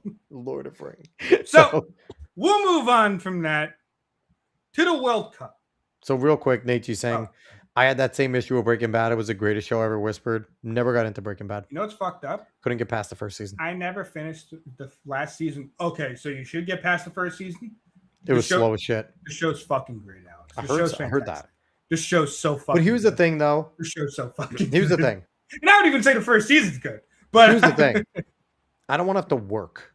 That's fair. A good part of the show. That's fair. You know, Game of Thrones was slowish in the first season, but I understand a setup. I appreciate a setup, but your setup shouldn't take 12 episodes, and they all shouldn't move slower than time. I get it, but also it's so worth it. I'm gonna let you know it's so fucking worth it. It's so, because the thing is, I know for a fact that if you were to go back and watch through and really get into Breaking Bad, you'll look back at it and you'll say the same fucking thing. You'll say the same thing I'm saying, and you'll look back at season 1 and be like, "Oh man, I really like this season actually." Like, I think that I know that will happen. Probably, but I don't think it's going to happen because there's so many other shows that I would want to watch before Breaking Bad. I will rewatch The fucking Wire before I watch Breaking Bad. I actually never watched The Wire. I've heard very good things about The Wire. So The Wire doesn't take 12 episodes to get good. Nate's saying it is really good, dude. The Wire takes about an episode to get good. You're hooked on The Wire the moment you watch it. I get it, but like Oz is a great fucking show too. Right away. Entourage. Right away. Breaking Bad. It's a full character. It's all about Walter and his character. It's so well done. Anyway, we're not going to get into it. We're not going to get into FOMO. I don't think it's that good. I'm planting my flag. It's not that good. That's fine. I mean, you can do it. Look, people say it's good because they don't want anyone to make them think that they're the one that says it's not actually good. I'm fine with that. I don't give a fuck. Fuck that bald-headed fuck. I've done the same spite things as well, so it's fine. But so real quick, caveat Ty saying Pluribus by the same guy is slow as hell too. Well. I didn't like it. Almost nothing happened. I heard that as well. I'm convinced. Some people enjoyed it. Some people, like yourself, didn't like it. I'm just convinced now. People actually don't like Breaking Bad. They just don't want to be the person that says they don't like Breaking Bad. I don't know about that. It's like Lost. You can admit Lost. I never watched Lost. Nobody watches Lost with a show. They watch it because Evangeline Lilly is half naked the whole fucking time. That's all we care about. I have to show you this guy who has a theory about Lost. The guy's crazy. It's hilarious. I have to show you that off stream because I can't. Real quick, the first time I watched Lost, people were telling me I should watch it because for a fantastical show, it's like semi-realistic in the plots and things like that. And the first episode I watched, there's some black fucking smoke that abducts somebody. I'm like, oh, it's realistic, guys. I know there's a smoke monster in it because I know there's a smoke monster. I watched the whole thing. It was okay. Lost was good. It wasn't great. I know there's a smoke monster in it because there was a Flash game. I can't even remember what the Flash game was. But there's like 2 or 3 of them. and it runs, and it's a fun game, but it goes through pop culture references, and one of the references was Lost and a smoke monster. So like that's the only reason why I know about Lost. Like I said, Lost wasn't a good show. Like the only reason I watched Lost is because my 2 roommates in college hijacked the living room every day, and I wasn't going to sit in my fucking room. So they told me like, we're not watching anything else. So I was like, all right, we just marathon Lost for like 3 straight weeks. And I ended up, I was like, I'm not just going to sit in my room every day. So you fucking wait for me. I'll watch a goddamn thing. Then again, it was good. It wasn't amazing. Prison Break was better for 2 seasons. Once he broke himself back into prison, I was like, all right, I'm done with this fucking show. Like, you got out, bitch. You did what you had to do. Adam Pizza saying The Last Kingdom is an underrated show. I heard great things about The Last Kingdom. I haven't. I want to say The Last Kingdom is very good. That name. Also, I want to see Vikings. I heard Vikings is great. Well, until there's a black woman Viking, then that's historically accurate. Yeah, that's true. But I believe both Mobland and The Gentleman are getting season 2s in September. Are they? I believe both of them come out. That's exciting. So that's very exciting. Nate saying Breaking Bad had a successful spinoff. With Better Call Saul, right? Yes, I've heard so much good about Better Call Saul too. You know what? I'm gonna be that guy. I'm gonna watch Better Call Saul and not fucking watch Breaking Bad. So I will say, I do think. Well, you won't know the character. Actually, no. You won't know a lot of things going into it. It's actually pretty. You might still be able to get through it fine, but either way, there's going to be a lot of missing things. I'll fucking meme my way through it, okay? But so anyway, back to Lord of the Rings. Well, I think it'll be fine, but just unnecessary. I don't think it's going to be good at all because it's unnecessary. But let's move on to the World Cup. But you're also not a Lord of the Rings fan, really, so. Yeah, but let's move on to the World Cup. The number one news about the World Cup today is that Hatsune Miku is now Argentinian. Argentina beat England for the custody of Hatsune Miku. And now Spain will be playing Argentina in the final for custody of Hatsune Miku. I just love that people just keep memeing fucking Miku onto people. It's amazing. This is what we need in our life. But Argentina with a big comeback today against England, which is almost not surprising at all because Argentina has kind of been doing this all tournament, even with some help from the refs, especially against Egypt. But with this one, was not so much. Honestly, FIFA's not even hiding it. Not even hiding it. Egypt was the worst one, as far as I saw. In terms of do you see the rankings of the teams that they played up to this point? Yeah, they were terrible. They didn't play anybody up to this point.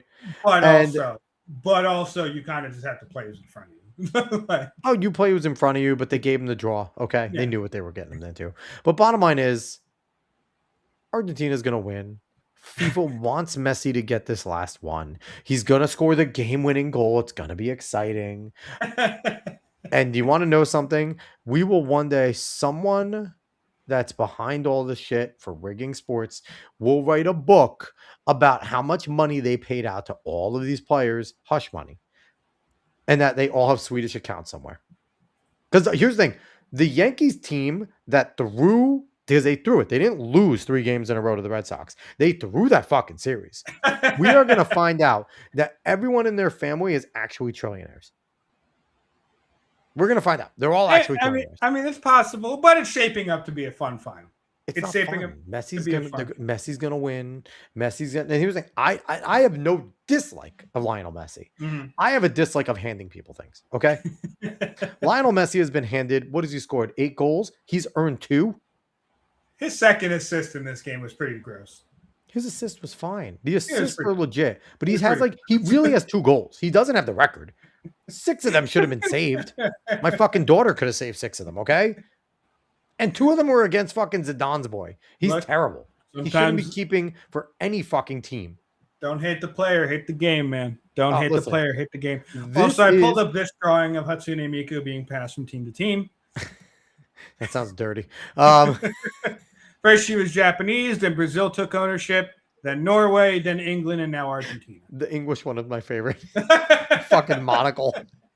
Putting the monocle on her. Who's a mad lad? So, Adam Pizza coming in saying Vikings is mid. Ragnar, Lagatha, and Bjorn are the only good parts. Yeah. Caveat Ty saying, go US, win the soccer ball tournament. You know what, Caveat? I could see you being a real big women's soccer team fan. Who did you see the news that because of this new CBA, the men earn 16.5 million and they have to split it evenly with the women? Yes, I did see that. So everyone's walking home with like 200 something thousand dollars. And the women are going to sit there and they're going to earn 5 million. I know. It's that, like you I know said, what, they fucking agreed to it. I don't know what to say. Well, they were strong armed. They Yeah. were getting sued. Yeah. They didn't have a choice. But no, it's funny too. It's like no one was angrier than the women's team when they got that like 30 million number, because like the women's had like the highest rankings for finals. The men got it for the fucking round of 16. It's like, listen, I have nothing against the women's team. You have some retards on your team. I watched the Women's World Cup. They're exciting, but there are 3 teams that can win every year. Like it's US, it's Brazil, and it's like fucking Japan sometimes, or England sometimes. It depends. But US and Brazil, it's usually a 2 fucking horse race every single World Cup. So it's like, it's no surprise. Because you want to know something? Here's the secret for why we're so good. Because these women have freedom to play their fucking sports. These other countries, they don't have freedom. They're not allowed. Like, that's it. That's the true secret. Our women have been able to play sports whenever the fuck they've wanted. When these other countries, you're told what to do if you're a woman. You don't have much of a choice still. They don't understand that the third world is still the third fucking world around the world. And even in the West, it's the third world right now in a lot of places.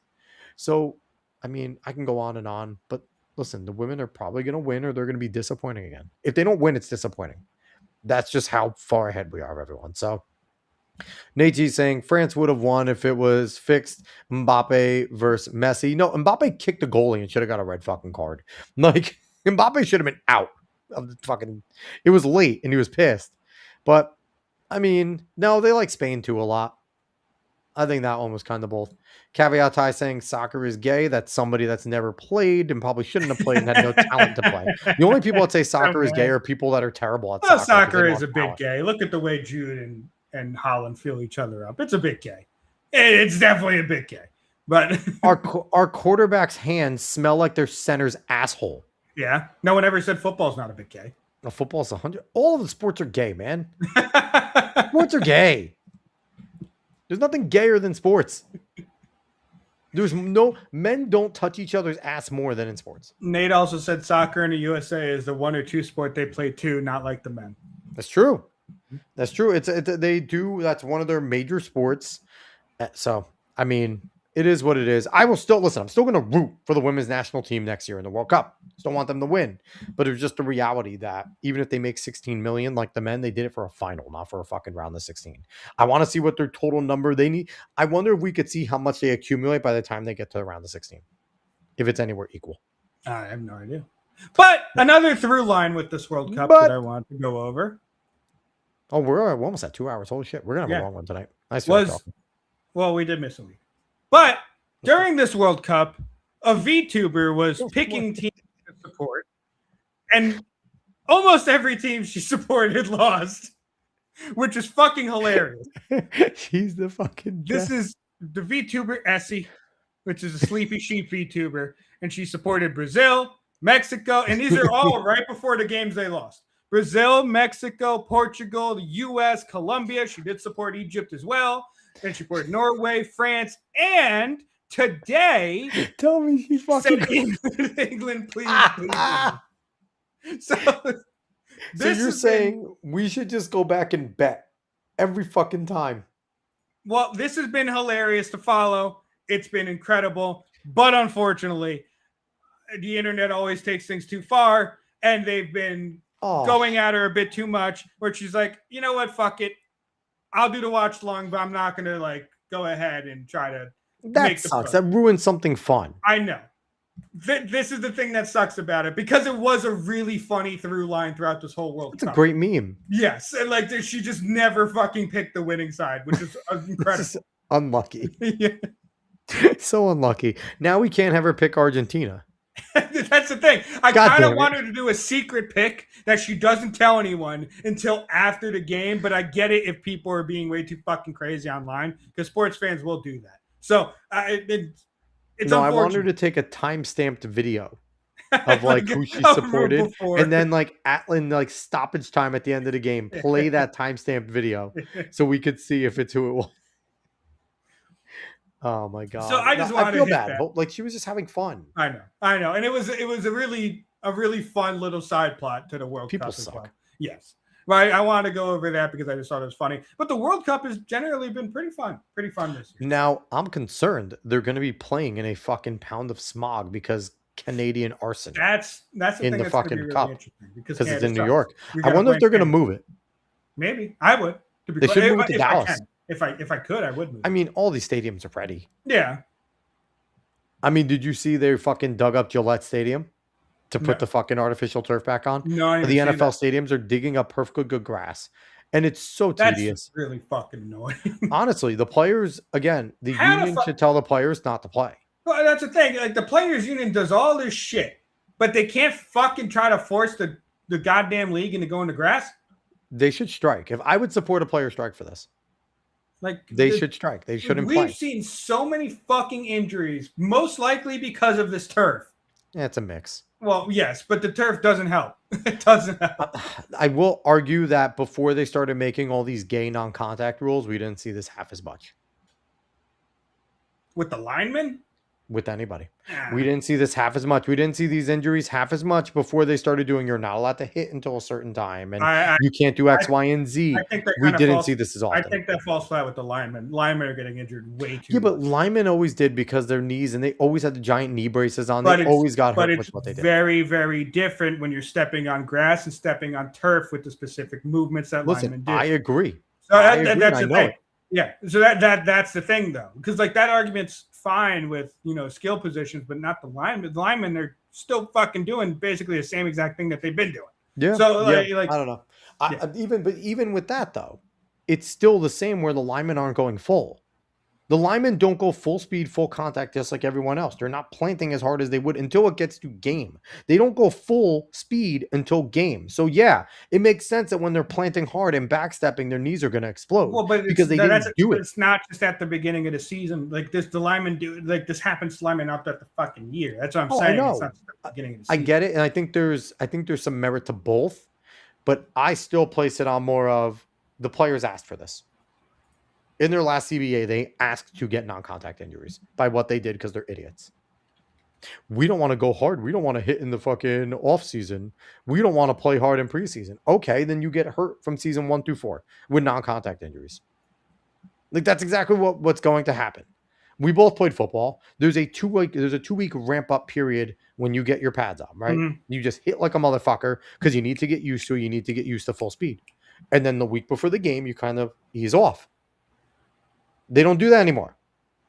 So I don't think the turf helps, but I think the way that they structure the offseason, it hurts significantly more. Significantly more. Possibly. That's just me. That's my 2 cents. Either way, we're going to go to another injury that happened, and that is, go ahead. This is America. And then Adam Pizza saying the U.S. is already epic. We didn't need the World Cup. No, we need every fucking cup, Adam. We need every cup, every championship, ever. We're the Lord. We are the Savior. Anyway.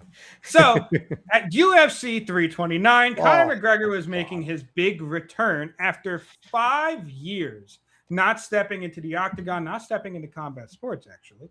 After a 5-year layoff, after he broke his leg, broke his ankle, if I remember correctly. Yeah, broke in half, basically. It was facing the but he destroyed it against Dustin Poirier, now has a steel rod in his leg, coming back against Max Holloway, a genuine high-level fight. It was very interesting to see what he could do in this environment, main event against Max Holloway. He ruined a perfectly good card, too, to be quite honest. He ruined a good card. Unfortunately, Conor McGregor came out doing something he has done historically, trying to start off with a very explosive movement. And this is what happened. Watch this. He steps. Now watch his right leg. He steps on it, and right there. Yep. You see the calf move. Yep, you can see it already. Right there. You can see it in his face. Now, that was his right knee being fucked. Mm-hmm. And later on throughout the fight, eventually it just became and now, look, that's him being unable to do it. Now, Max even said that because Conor was falling down a good bit and Max was doing a little bit of ground and pound, but not too much because Max could see with his hurt. But Conor was literally yelling at him to fight. Max said that Conor was literally yelling at him to fight. Yeah. So obviously Conor did not want it to end this way. It's just fucking crazy to watch happen, especially because this was one of the biggest things for the UFC, other than, UFC 250, America 250. Yep. This is a huge thing for the UFC. So after this had happened, Conor McGregor came to Twitter. He said, my head gasket is gone.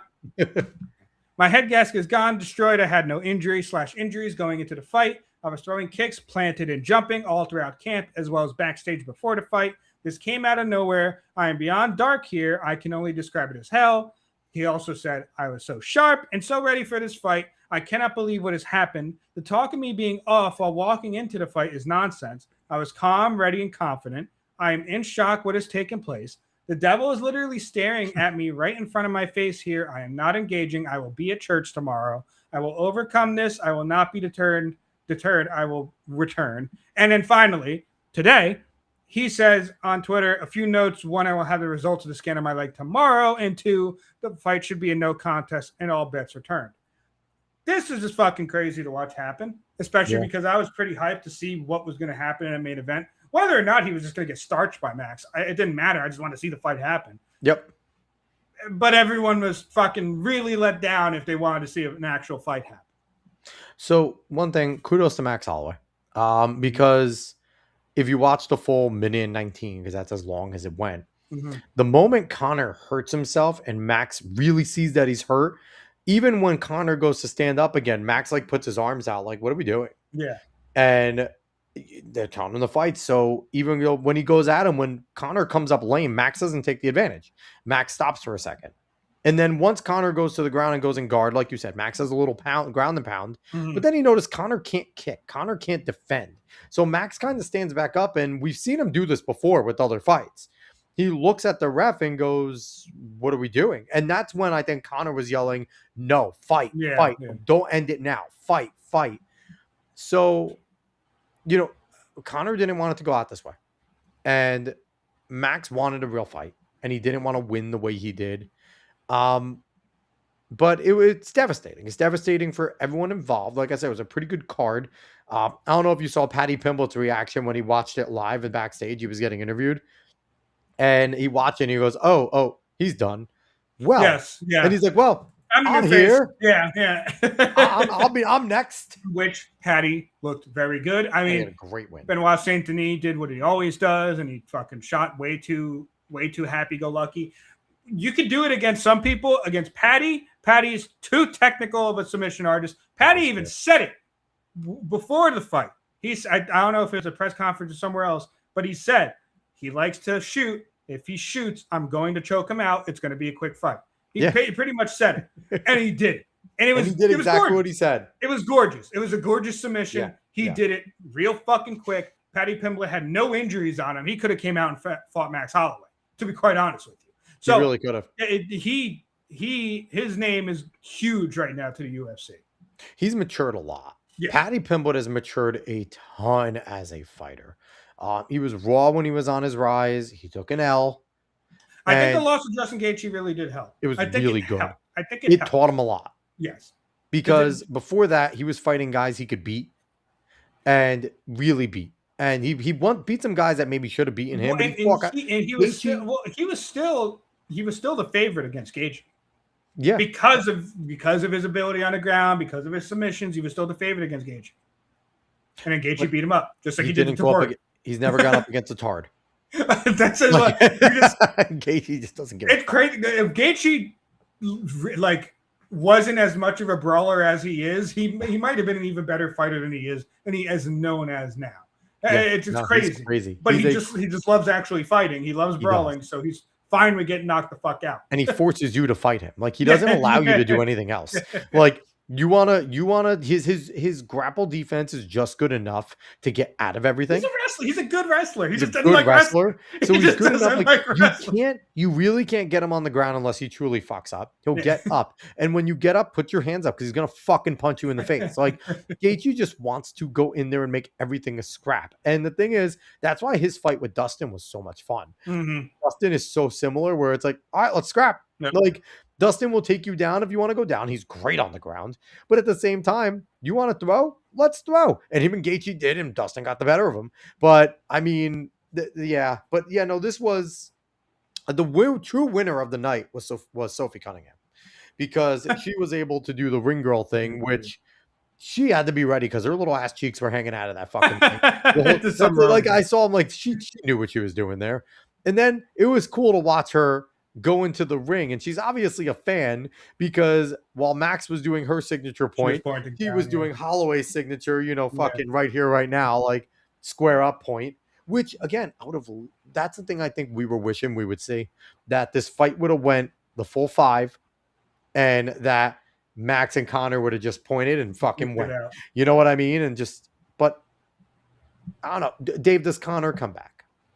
He is more fight on his contract. Adamant right now that he's going to come back. And I will say this: I do think if the scan comes back and it's not an ACL, if it's something more mild where he could actually work it off in a better time frame, I think then there's a good chance of it coming back.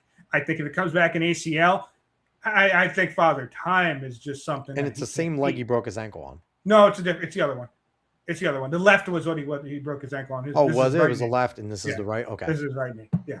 So that's the thing is, if it's not the ACL, if it's something that doesn't take as long, like if it doesn't take basically a fucking year, then I think there's a genuine possibility we see him back. But if it's the ACL, if it takes too long, then it's just tough physically to fucking do that. Especially with all of his body's gone through already. Yeah. I mean, we'll see. I do think that, Dustin Poirier dunked on him. Said it couldn't happen to a nicer guy. Well, yeah, it's funny because he dunked on him, but then it's fighters talking, right? It was fighter stuff. And Dustin's a fighter's fighter. Yeah. But he dunked on him, and then later when I think they asked about whether he came in with the injury or whatever. I can't remember what the context of it was, but he said he was like, Conor McGregor's a lot of things, but he's not a quitter. He also complimented him. So and Chandler came out and said the same thing. Michael Chandler was like, all this chatter about him throwing the fight. He's like, he's a lot of things, but when it comes to this business, he takes his business very seriously. Mm-hmm. And he comes in prepared. He's not a quitter, and he's not going to do anything to hurt the sport. Yeah. Like that. So I don't know. There was a report saying that he called Dana about 2 weeks before and said that he was nursing an injury, and Dana's like, I don't care. You need to get out there. There's too much riding on this. I don't know. I don't think Dana would do that because Dana understands fighters and understands what could happen getting in there. And it's not worth this happening. Yeah. That your prize fighter is now out for at least a year if it's an ACL. Yeah. I don't think that. I don't know. I don't think that happened. I really don't think that happened. There's a possibility that there was a little bit of something in the knee, but nothing to the point where they thought this would happen. No, I just don't think it was that because even practicing this exact kick on screen. Yeah, I was gonna say if you look at before the fight footage, like literally right before the fight, before the walkout, when he's throwing kicks on the right, like with the right leg being his plant leg, he's throwing hard fucking kicks. Like he just wouldn't be able to do that if the injury was that bad. Yeah. Like I said, these guys walk into fights with minor things all the time. But you don't come back from any camp without something. Yeah, but I doubt he was walking in with something he had knowledge of that this could happen. And the thing is, the other thing that's against that, if he knew something like this was going to happen, he wouldn't have thrown that first. Well, the only reason that he would do it is if he wanted to get out of it, right? But I don't know. I don't really see that. I just don't see. I can't see Conor wanting to get out of it with everything he talked and everything he did. And we've never seen Conor wanting to throw something. We've seen him be lazy. We've seen him come back looking like he didn't take camp that serious. I think in especially the first Dustin fight, it didn't look like he took camp that serious. You mean the second one? The second, the second one, not the first one we knocked about. The second one, he didn't look like he took it that serious. And I think he took the third one serious, and Dustin was just a better fighter at that point. Well, he broke his and he broke his ankle. But I think we all thought Dustin, it was a better fight, but Dustin was going to win that fight. He just looked better. Yeah. But I think I think he's taken his last few camps seriously. I think he took the camp when he was going to fight Michael Chandler really seriously, and he just had the injury and it lingered, and that was it. So it was disappointing. It was really disappointing. I don't know. Connor, just go take a few boxing matches. Go become a bazillionaire and just go fucking ride off into the sunset. Like, I don't want to see him. This is now 2 straight times he has to retire because of a bad injury. Like, I don't want to see one of the best fighters of all time go out that way a third time. And if he comes back a third time and just gets beat the fuck up, who's that helping either? Yeah, I don't know. I think at this point he just wants to do it just to not be fucking injured in the middle of a fight. Now, is it Max again, or do they bring Dustin out of retirement? Max said he wants to do it again. Dustin said he wants to do it. Who the fuck knows? It all depends on timing. I mean, I would like to, with Max, I think there's more intrigue in seeing what Dustin could do out of retirement against a retired, like 2 retired guys basically going at it. Because for all intents and purposes, I consider Conor McGregor retired. Yeah. He was out for 5 years. He's as good as retired, even with fights on his contract. Yeah. So, and the thing is, too, I think it'd be a little more fair because Dustin's also retired. So Max is still fighting. And like we all said, Max is in it. Max is sharp. Yep. He should have pieced up Conor regardless. Yeah. But I think it would be more fair having Poirier come back because it's 2 guys that even if they stayed in shape, they don't have that same fight instinct. So I don't know. I just want him to recover. I hope it's nothing serious. Yeah. And he recovers and whatever the fuck he does, just go do it, man. Just stop getting hurt. Like stop it. So I will say I did find this going back to the World Cup thing and Hatsune Miku. This is the food that she had to eat. No, I just saw it on Twitter while I was scrolling, but I just found it funny. She had fucking This is retarded. You know that? This is just retarded. Nate saying we had 3 days in Douglas, Arizona, where it was 110 in August. That's disgusting. I hate that. I hate it. Nate also saying Conor's legs are done. He can't come back. He'll get hurt. Yeah, probably. But like I said, I think especially with a fight left on his contract, he'll just want to do it to prove it to himself. If Conor comes back, he should come back a weight class less because I think having all that weight doesn't help. Because he came back, he's fucking big right now. 150 something. He's 170. 170. He's huge. He needs to go back down into the 150s, 140s where he's a little more comfortable. If he can get down there again, he should be able to, but it's difficult. I mean, for years he's been big. Yeah. But I mean, I feel like that'd be better if he wants to keep his legs a little because the weight doesn't help. It doesn't help. So, I mean, he came in at 145? What, to this fight? No, in general, like when he first started fighting. I think he was in 140s. Feather is 135. 135. So yeah, it might have been 135, 145. I can't remember. Huge difference too. Yeah. So, all right. So where are we going next, Dave? We're marathoning tonight. Well, we're actually going to move on. I figured this will be our last thing because that's about it. All the heavier things. So I just wanted to bring this up because I thought it was pretty fun and it shows that Japan is better at doing some stuff than us. But Pokemon McDonald's Summer Chance Bag revealed for Japan, Pikachu Fries Timer, and more. To celebrate Pokemon's 30th anniversary, McDonald's will offer the Summer Chance Bag in Japan. Now, this is kind of just a gambling thing where you pay like $25 in order to get the Summer Chance Bag. Yeah. Now, the big prize for this is this Pikachu timer. Oh, that actually shows the whole thing. Look at that. I know it shows the whole thing. 今年の夏の福袋はポケモン箱もポテトになってて可愛いこれはなんとびっくりポテトタイマーなの We need more people to be as excited as fucking Japanese announcers, man. It's a fucking fried time. しかもピカチュウ飛び出てくるとか可愛すぎない初代御三家とピカチュウが描かれてるカラー The cups are pretty dope, dude. チェンジカップも登場名前の通りドリンクを取ると色が変わっていく不思議なカップこれ全種類欲しいよねこれまた可愛い御三家とピカチュウのジッパーポーチ使いやすい大きさで助かります忘れちゃならない商品券も入ってた。 Those 応 are 募して great 絶 kids 対やってよね。 I'm just saying, I don't see shit like this happening in America, and it bothers me. Well, those are great kids' toys too, and they're practical. Cups that Fry Timer's useless, but it's awesome. But cups, the fucking the pencil bags, like here's the thing, and if I'm looking at as America, I'm going, okay, McDonald's, let's do something, let's do K-pop Demon Hunters, but the same thing.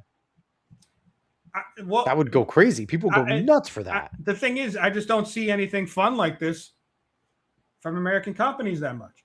They used to. Yeah. They used to. That's the thing. And that's why I want to bring this up, because Japan is doing it better. Japan is having fun. I mean, it might be, it's $25 to fucking gamble. A lot of money. Right? It's a decent amount of money. But it's just something that if you wanted to, you could get into it for fun. I remember when the fucking Batman glass was just like another $5 on top of your meal, and you can get the awesome fucking Batman mugs during Batman and Robin. And I believe they're also doing like Pokemon specific McDonald's items. So now they should. Here's the thing: they should just change their McNuggets to Pokemon. Like they could do that. They're just fucking gooey molds. That would be pretty fucking cool. That'd be sick if you got like a fucking Bulbasaur McNugget. I'd eat the shit out of that. But Nate G coming in saying they'll do Karate Combat or Bare Knuckle. I mean, that'd be great seeing Connor and fucking Dustin Bare Knuckle. It'd be amazing.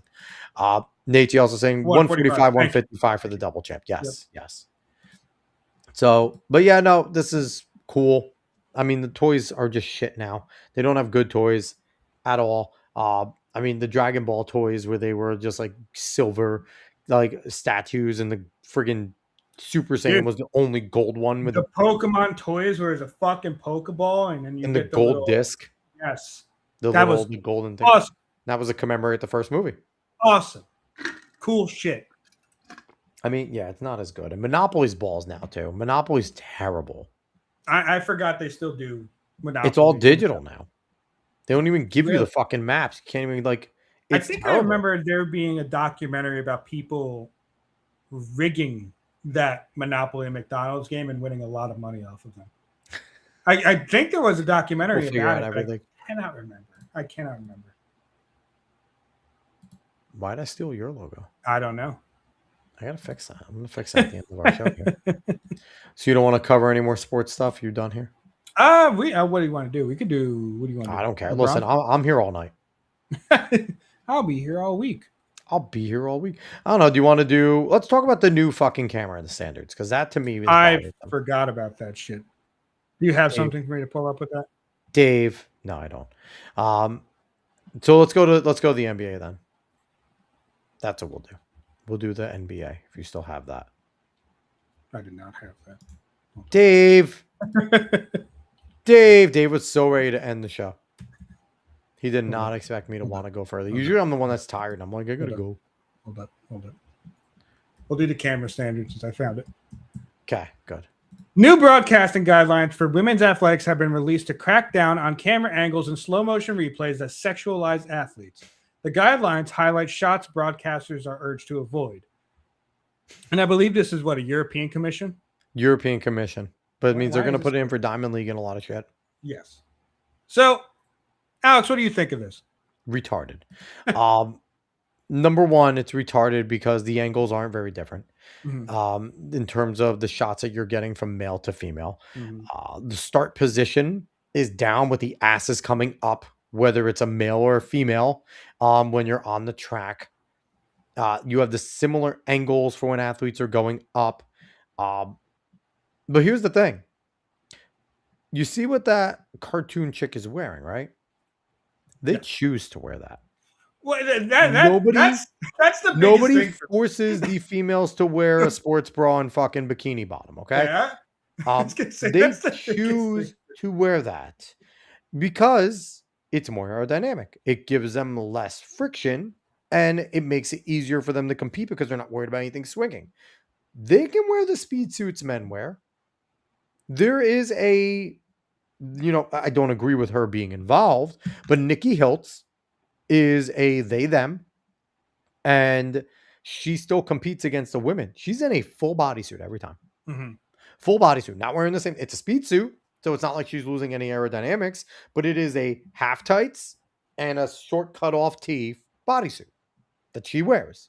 because she wants to be a dude. But she wears that. No problem with that. These women choose to wear that. They could wear shorts, they could wear half tights, they could wear t-shirt tight things. They choose to wear these.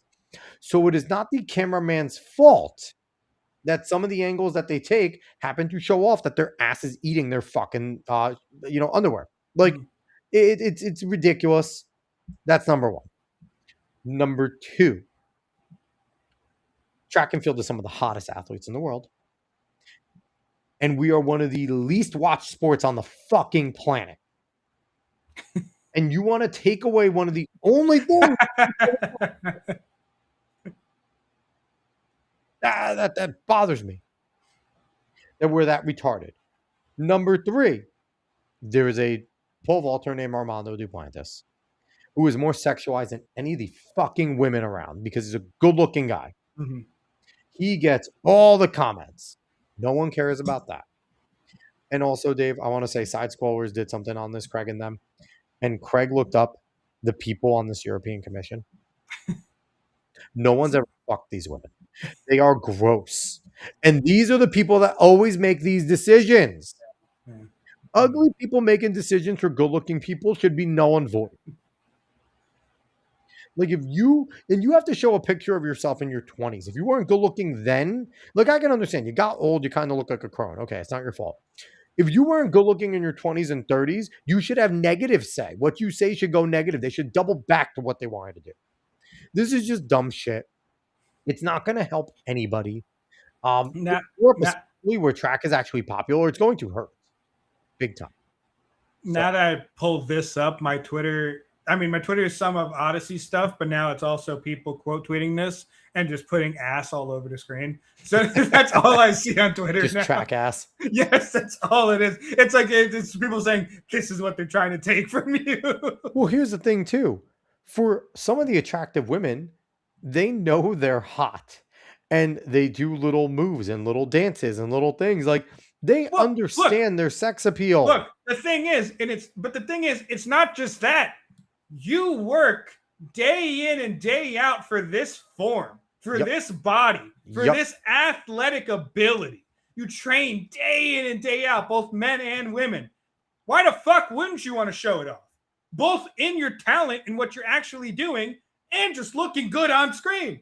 Why wouldn't you want to do that? And it's like, okay, then this European Commission needs to block any athlete that wants to go to the ESPN body issue. Because it's sexualizing them. And it's like, get the fuck out of here. Like the sexualized shit. Maybe there are a few women that have an issue with it. And fine, if you do, cover the fuck up. This is real simple. Yeah. No one's forcing you to wear a bikini bottom. No one's forcing you to wear a sports bra and compete in that. Nobody is forcing you to do that. And the thing is, if you are good looking, people are going to admire it. It's human nature. We are going to admire you if you are good looking. If you don't like that and you are a major athlete on television, not my problem. I'm sorry. You have options. You have options. Just like guys have options. If I wanted to wear a fucking bikini bottom and compete, they would look at me weird back in the day, but I could have wore a fucking bikini bottom as a male. Well, yeah, you can. I don't think there's anything against it. You could wear it. I could wear a fucking Speedo if I was a volleyball player. There's nothing against it. Like, it's not like, they do. Now, again, you may, when it comes to some of the uniforms, it's an agreed upon standard by all the men and women for the international team sometimes. But like I said, Nikki Hiltz represented America in the Olympics. Her outfit was a speed suit. Dave, real quick, pull up Nikki Hiltz and just Team USA. And you'll see what Nikki wears. Nikki's she's the top female miler in the United States, one of the best milers in the world for women. She's not in bikini bottoms. She's in a fucking speed suit top and half tights. Actually, on this. Sorry. And like I said, for me personally, I'm not a fan because Nikki Hiltz chooses to not be called a woman and then competes against women. But this is what Nikki Hiltz wears to compete. Nikki Hiltz is the only one that's covered up. Yeah. There's nothing against this. All women can do this. So it's like they're making much ado about nothing. So it's like, which is not a surprise, especially coming from Europeans. It's retarded. It's just retarded. And again, listening to side scrollers, Phoenix made a great point. He's like, I don't fucking care if they're gonna pan away from this. Fine. Anytime a guy shows off his arms or his legs, pan away because that's what women like. Yeah. Women don't like, and that's what, and Blabs was saying, but it's because just show the same camera angles. And he brought up the point where he's like, women, if they saw a picture of a guy's ass in the air, would not be attracted to that. No. That's not, women are attracted to nice arms, nice legs. That's what they are attracted to. So again, don't ever show men. Have men wear fucking trench coats when they compete. How the fuck are you actually going to show beach volleyball without seeing some of the shit you're going to see? I mean, come on.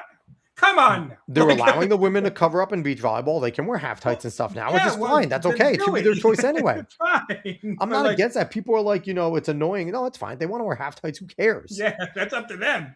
But here's the thing. Let's pretend like fucking leggings don't make women look great, right? Like, who cares? Half tights are still good. They have a nice ass. They have a nice ass. They're good looking. They're good looking. You're not going to hide that just because it's half tights to bikini bottoms. But it's like, it's just so dumb. And I agree with Phoenix. Okay, if a guy takes his shirt off, pan away right away. Pan away. Don't show him because can't sexualize his abs. You know what I mean? Like, don't show any arms. Make sure you fucking Photoshop arms out while they're competing. Like, this is so dumb. It's retarded. It's not going to last. It's not going to last because something? Cameramen are cameramen. Okay? That's it. Just look at the World Cup. What'd I say? You could see every hot women from every fucking country if you watch a World Cup because that's all the cameramen do. They find the hot ass women. Yeah. I'm going to be straight up. I am seeing a lot of clips from the Odyssey now. It doesn't look good. It doesn't look. I mean, like maybe it's different on a movie. That's unfortunate. Screen. Well, it's filmed for IMAX, so I wonder how that's going to play out. I get it, but man, it doesn't look great. It doesn't look great.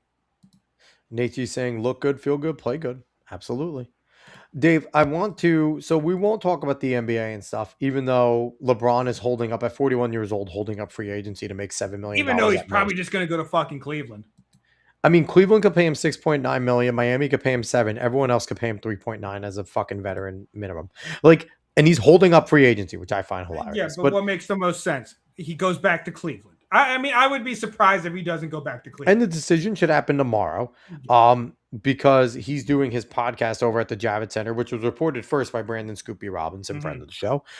If you want to go find out everything going on with LeBron, go to scoopy.com or just follow Scoop on X. He's the best one. But he's going to make his decision, but it's just crazy to me. 41 years old. He's not even making earth-shattering money at his best, and he's holding up free agency. Like, that's, you want to talk about greatness right there? That's it. I don't care what you think about LeBron. That is holding up greatness. Yeah. Caveat Ty saying more like much ado about nothing. Shut up, Caveat. But last thing I'm going to say before we go, I don't know if we could watch the trailer without getting pinged, but I play Rocky. I'm not going to try it. God, I play Rocky. It looks so fucking good. If you have not seen that trailer yet, fantastic. It looks exceptional. It looks so good. And who is the actor that is playing Sylvester Stallone? He played Al Capone in The Offer, which I haven't seen either. It is Anthony Ippolito. Yep. And when I tell you, he's Sylvester Stallone. He's young Sylvester Stallone. Perfectly. And it looks so good. And the Nerdrotic Nooner today, Chris Gore is talking about this trailer and talking about what Rocky basically means to him as a movie. And these types of movies where it's about someone working towards their dream and going out and doing what they need to do to try to get their dream, even if they might not win, which is Rocky. Rocky, he loses, but he went out there and he fucking did the thing. He didn't lose. It was a draw. Yeah, but he loses. First fight was a draw. Don't tell me Rocky lost. It was a draw, damn it. But either way, it's about going out and trying to achieve your dream. And then, I play Rocky is the same thing. It's Sylvester trying to get Rocky made, but also still playing Rocky. we've all heard the story. If you're familiar and you like the first Rocky, you heard the story about Sylvester Stallone getting turned down, fending it himself, blah, blah, blah. But you didn't, but seeing it go down is going to be amazing. Seeing what Sylvester Stallone went through, had to mentally go through and everything, like it looks incredible. I'm excited to see it. It's going to be one of the rare movies, and it's in November, so it's hopefully going to be around my birthday, so I can go see it as a birthday present. It looks good. The Rockies are some of my favorite movies. And I will say this: Rocky is a better underdog story than Rudy. Fight me, everybody. It is a better underdog story than Rudy. Better film in general. I think that's fine to say. Rocky is one of the best films ever put on screen. It just is. Oh, can we also say this? Because again, going back to side scrollers, obviously I'm a fan. They were doing their best film tournament ever. Lord of the Rings ended up properly beating Back to the Future. But they kept on referring to Back to the Future as like a perfect trilogy. That third movie fucking sucked, everybody, okay? That Western version was a made-for-TV movie, and it looked like it, okay? It was not good. And when I tell it released in theaters, but that Western version was bad. And we can nostalgia bait it and try and say it was good. You want to stop at 1 and 2 being damn near perfect? I'm with you. I love 1. 1 is one of my favorite movies ever. It is one of the movies I consider to be a damn near perfect movie. 2, really fucking good continuation. 3, bag of fucking dicks, okay? To quote Phoenix, a bag of dicks. 3 wasn't good. So for all the people that were saying it was great as a trilogy, there are 2 Back to the Future movies and 1 that belongs on TNT premiering. Okay. I remember liking 3, but I need to go back and watch it. It's goofy, but it's not, it just didn't fit. It's not as good as the other 2. Anywhere near it. Anywhere near as good as the other 2. So I just need to set the record straight. For those that pretend like the third movie is actually good, you're wrong. And I just want to tell you that you're wrong. The third movie is not good. So, and that's the bottom line because Stone Cold said so. Nate's saying LeBron sucks. You can have an incorrect opinion. That's okay every once in a while, Nate. I'm not a LeBron like fanboy. To say LeBron sucks, you're out of your fucking mind. He can't get past the first page of a book, though. I mean, I didn't say he's not retarded. every time he's reading a book in the locker room, it's the first fucking page of the book. I don't care if he's never read a book in his life. I can't read a defense the way that fucking guy can, okay? LeBron, listen, I don't care where people think LeBron belongs.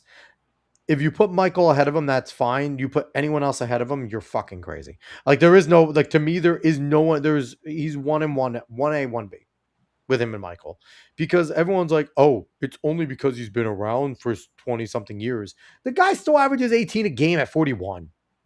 Like, stop it. Stop it. Would he have had this longevity in the 80s and 90s? Probably not, because he get the shit kicked out of him. Would he still be the second best, if not the best player of all time there? I firmly think yes. He was built like a brick shithouse, and he's probably the most talented guy to ever touch a basketball. In terms of him and Oscar Robertson are probably 2 most talented guys that actually touch a basketball. Michael just wanted to kill you. And breaking people's hearts, Kobe's not even the best Laker. Take him out of your top 5. Anyway. That's an argument you can have with someone else another day. It's not an argument. It's fact. He's not even the best Laker. You can't put him in the top 3 if he's not even the best in his own franchise. And I love Kobe. The killer mentality. But again, there's a reason why when you were just throwing up bullshit in playing with your friends, you yelled Kobe. Because Kobe threw up a lot of bullshit in his career. And most of it didn't go in. A lot of it did. But how many times did we see Kobe throw up bullshit and it just fucking right off the backboard? we nostalgia a lot of this. But I just remember flat out, Kobe, everyone knew what that meant. You were throwing up some bullshit. Am I right, Dave? That's not what it meant. Yes, it meant I'm going to make this shot. That's what it meant. It meant you had the confidence that you're going to make this shot. That's you yelled Kobe when you were throwing up some bullshit that you know had no business going in. If you were to ask any person that yelled Kobe, it wasn't, because I was just throwing the ball up. No, it's because they thought they were going to make it. Because you were taking a shot that had no business going in because Kobe threw up a whole bunch of shit. That's retarded. It's what it was. Maybe your generation changed Your it. hate from Kobe is insane. I don't have any hate. I love Kobe. No, regular theaters are bare. I looked at various cities, which I've heard that to be the same thing. Rudy got a pity placement, which is kind of true. Rush Hour, perfect trilogy. What do you think about that statement? Is there a third Rush Hour yet? Oh, caveat also saying 3 is way better than 2. Sorry, we keep on going. 3 is way better than 2. Again, wrong opinions out there tonight. You guys are good at those tonight. Nate saying Austin Powers perfect trilogy. That's a good one. It is good. Listen, Heather Graham is just Heather Graham, and then fucking Elizabeth Hurley, and then Beyonce when she was still hot. Yeah, I mean, listen, one of the best things with like Foxy Brown when she fucking has her hair wet and she's when it fucking puffs back out to an afro. That was that, and also when he first goes to meet Foxy Brown and she's using the one guy to talk to him for no reason, really, for no reason at all. Yeah, no. And Goldmember was a great character. Yeah, I love Gold. Look at you. I'm like a Toiger. Like it was at first I thought you were crazy, but now I could see your nuts. Oh, I'm sorry. I need to go back and rewatch all 3 of those again. Yeah, Austin Powers was pretty good. Goldmember, I think, is probably the weakest, but not by a lot. It's all really good. Yeah. They might be making a 4th one. Don't ruin it. Don't ruin it, Mike Myers. We'll see. Don't ruin it. But all right, with that, Dave, we're gonna get the fuck out of here. 2.5 hours. So for anybody waiting on the outro, it's not going to happen. We're going to do another hard out where we're just going to dip the fuck out because we're not going to give those bitches in Broma 16 another chance to do anything. But I will end as I started. Fuck Broma 16. That's not your song. And eat a bag of dicks. Anyway, everyone, thank you so much for watching. Make sure you click like on the way out. Subscribe if you haven't already. Follow. All that good stuff. And spread this word of mouth. We'll be back next week, definitely. Don't know if we have a guest. Might just be us again. Who the fuck knows? But everyone, thank you so much. See you later. Bye, y'all.